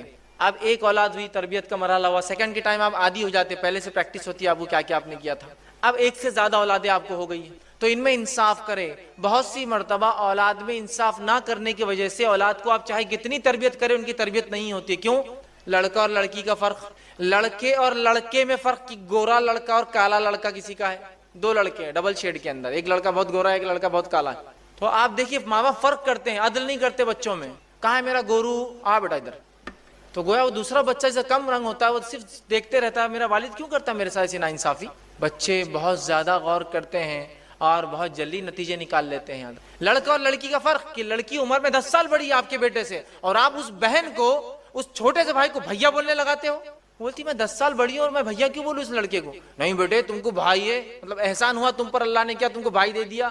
وہ بھائی بولیں گی اس کو, وہ بولیں گے اس کو بہن اور باجی, وہ نام لیں گی اس کا, چھوٹا ہے اس سے 10 سال. نہیں بھیا بولو, بھائی ہے نا تمہارا, رسپیکٹ کرو اس کی. یہ ناانصافی ہے. لڑکی اور لڑکے میں ناانصافی, لڑکے اور لڑکے میں ناانصافی, یہ اسلام میں درست نہیں ہے, پسندیدہ نہیں ہے. یہ ناانصافی سے اولاد کی تربیت نہیں ہو پاتی ہے, بچے نفرت کرنے لگ جاتے ہیں والدین سے. ایک مرتبہ کا واقعہ ہے, صحیح بخاری کی روایت ہے. نعمان بن بشیر رضی اللہ عنہ فرماتے ہیں میرے والد ایک بار گھر آئے اور کہا کہ میں نعمان کے نام پر فلاں زمین یا ایک غلام اسے دیتا ہوں. نعمان کی والدہ بڑی ہوشیار عورت تھی. انہوں نے کہا کہ یہ بات جب تک میں قبول نہیں کروں گی جب تک نبی اکرم صلی اللہ علیہ وسلم کے پاس چل کر آپ یہ نہ کہیں. وہ تینوں مل کر جاتے ہیں, نبی اکرم صلی اللہ علیہ وسلم کے ساتھ جاتے ہیں, اور نعمان بھی ساتھ ہوتے ہیں. ان کے والد کہتے, ان کی والدہ کہتی ہے اللہ کے رسول, نعمان کے والد نے نعمان بن کو جو ہے, بشیر نے جو ہے نعمان کو جو ہے ایک غلام دیا ہے تحفے, تو کیا یہ ٹھیک ہے؟ تو اللہ کے رسول نے فرمایا کہ تمہیں کتنے بچے ہیں, کیا صرف ایک ہی ہے نعمان؟ تو کہا نہیں اور بھی ہے. تو کیا تم سب کو غلام دے رہے ہو تحفے میں؟ تو کہا نہیں. تو پھر کہا میں ایسے ظلم کے معاملے پر گواہ نہیں بنتا کہ ایک بچے کو دیا یا دوسرے کو نہیں. بہت سے والدین ہوتے تحفہ لے جاتے ہیں, 2 بچے گھر میں, ایک کو لے جاتے ہیں, نہیں میرا ایک بہت سنتا دوسرا نہیں سنتا تو ایک کو دوں گا. نہیں, تحفے تحائف میں ناانصافی نہیں. حتیٰ کہ اگر نافرمان اولاد بھی ہے تو وراثت میں حصہ کم نہیں ہوتا ہے اس کا. جب وراثت میں نہیں ہوتا نافرمان اولاد کا تو بچپن میں کیسے آپ ان سے ناانصافی کر سکتے ہیں؟ برابر تحفے لائیے, برابر سلوک کیجئے دونوں کے ساتھ, لڑکا ہو لڑکی ہو, لڑکا ہو لڑکا ہو, دونوں میں ہر انسان کی الگ صفتیں اور خصلتیں ہوتی ہیں جن کی وجہ سے کچھ آپ کو پسند ہوں گی کچھ نہیں, لیکن اس سے اولاد میں فرق مت کیجئے, بھید بھاؤ مت کیجئے. 7واں مرحلہ, 7واں پوائنٹ جو اولاد کی تربیت میں وہ یہ ہے کہ انہیں عقیدہ سکھائے. جب بچے اب بول رہے ہیں آپ نے انہیں کلمے سکھائے, اچھی اچھی باتیں سکھائی, اس کے بعد انہیں عقیدہ اسلام سکھائے, عقیدہ اسلام سکھائے. اور ایسے نہیں کہ عقیدہ اسلام کو استادی سکھائیں گا, گھر میں والدین سکھائیں گے, ماں سکھائیں گی, باپ سکھائیں گا اسے عقیدہ. اللہ رحم کرے ایسی ماں پر اور ایسے باپ پر جو بچے کے ساتھ گھوم رہے ہیں, پھر رہے ہیں, اور چلتے اور پھرتے انہیں عقیدہ سکھاتے ہیں کہ باہر نکلے بیٹا, یہ جھاڑ ہے, یہ کتنا ہرا ہے, یہ ہمیں ہوا ان سے جو فلاں ہوتی ہے, یہ کاربن ڈائی آکسائڈ پیتے ہیں, آکسیجن دیتے ہیں, انہیں کس نے بنایا؟ اللہ نے. اس بچے کے دل میں اللہ کی توحید جاگتی, اس کی ربوبیت جاگتی ہے, اس کی محبت جاگتی ہے, کیسا میرا رب ہے جس نے میرے لیے انتظام کیا جھاڑوں کا. اور یہ جانور ہے بیٹا, کس نے بنایا انہیں؟ اللہ نے, جن کا ہم فائدہ اٹھاتے ہیں. یہ گھر ہمیں دیا, کس نے دیا ہمیں یہ گھر؟ اللہ نے. بیٹا اس کا ہم دیکھو کتنی فائدہ, ان نعمتوں کا شکر ادا کرو بیٹا.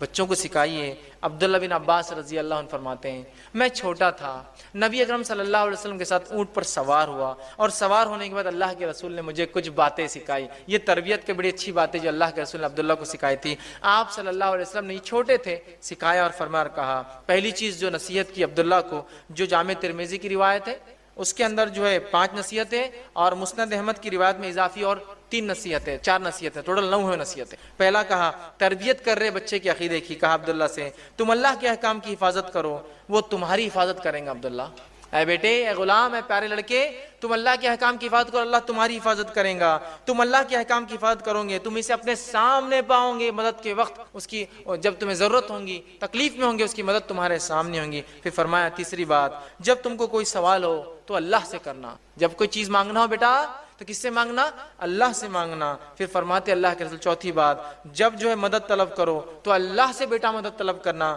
پانچویں بات فرماتے یاد رکھو ساری دنیا بھی اگر تمہارے خلاف جمع ہو جائے تو کچھ نہیں بگاڑ سکتی سوائے وہ جو اللہ چاہے, اور ساری دنیا بھی جمع ہو کے تمہیں کچھ فائدہ پہنچانا چاہے تو کچھ فائدہ نہیں پہنچا سکتی سوائے جو اللہ چاہے.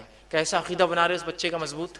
اب یہ بچہ آپ کو لگتا ہے کہ کہیں بھی جا کر سر ٹکیں گا اور کبھی اپنے زندگی میں شرک اور جو بدعت اور خرافات کریں گا؟ بالکل نہیں. اسی طرح مسند احمد میں اور آگے نصیحت 4 اور اضافی ہے. چھٹی بات جو اس روایت میں آتی وہ یہ ہے, خوشحالی میں اس کی طرف رجوع کرنا اے بچے, تو پریشان حالی میں اللہ تمہیں کبھی فراموش نہیں کرے گا.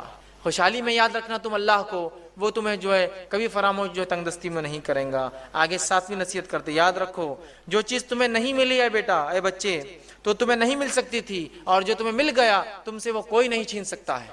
کیا پیاری تربیت دے رہے اس بچے کو. پھر آگے فرماتے اللہ کے رسول اور کہتے ہیں یاد رکھو اللہ کی مدد صبر سے وابستہ ہے.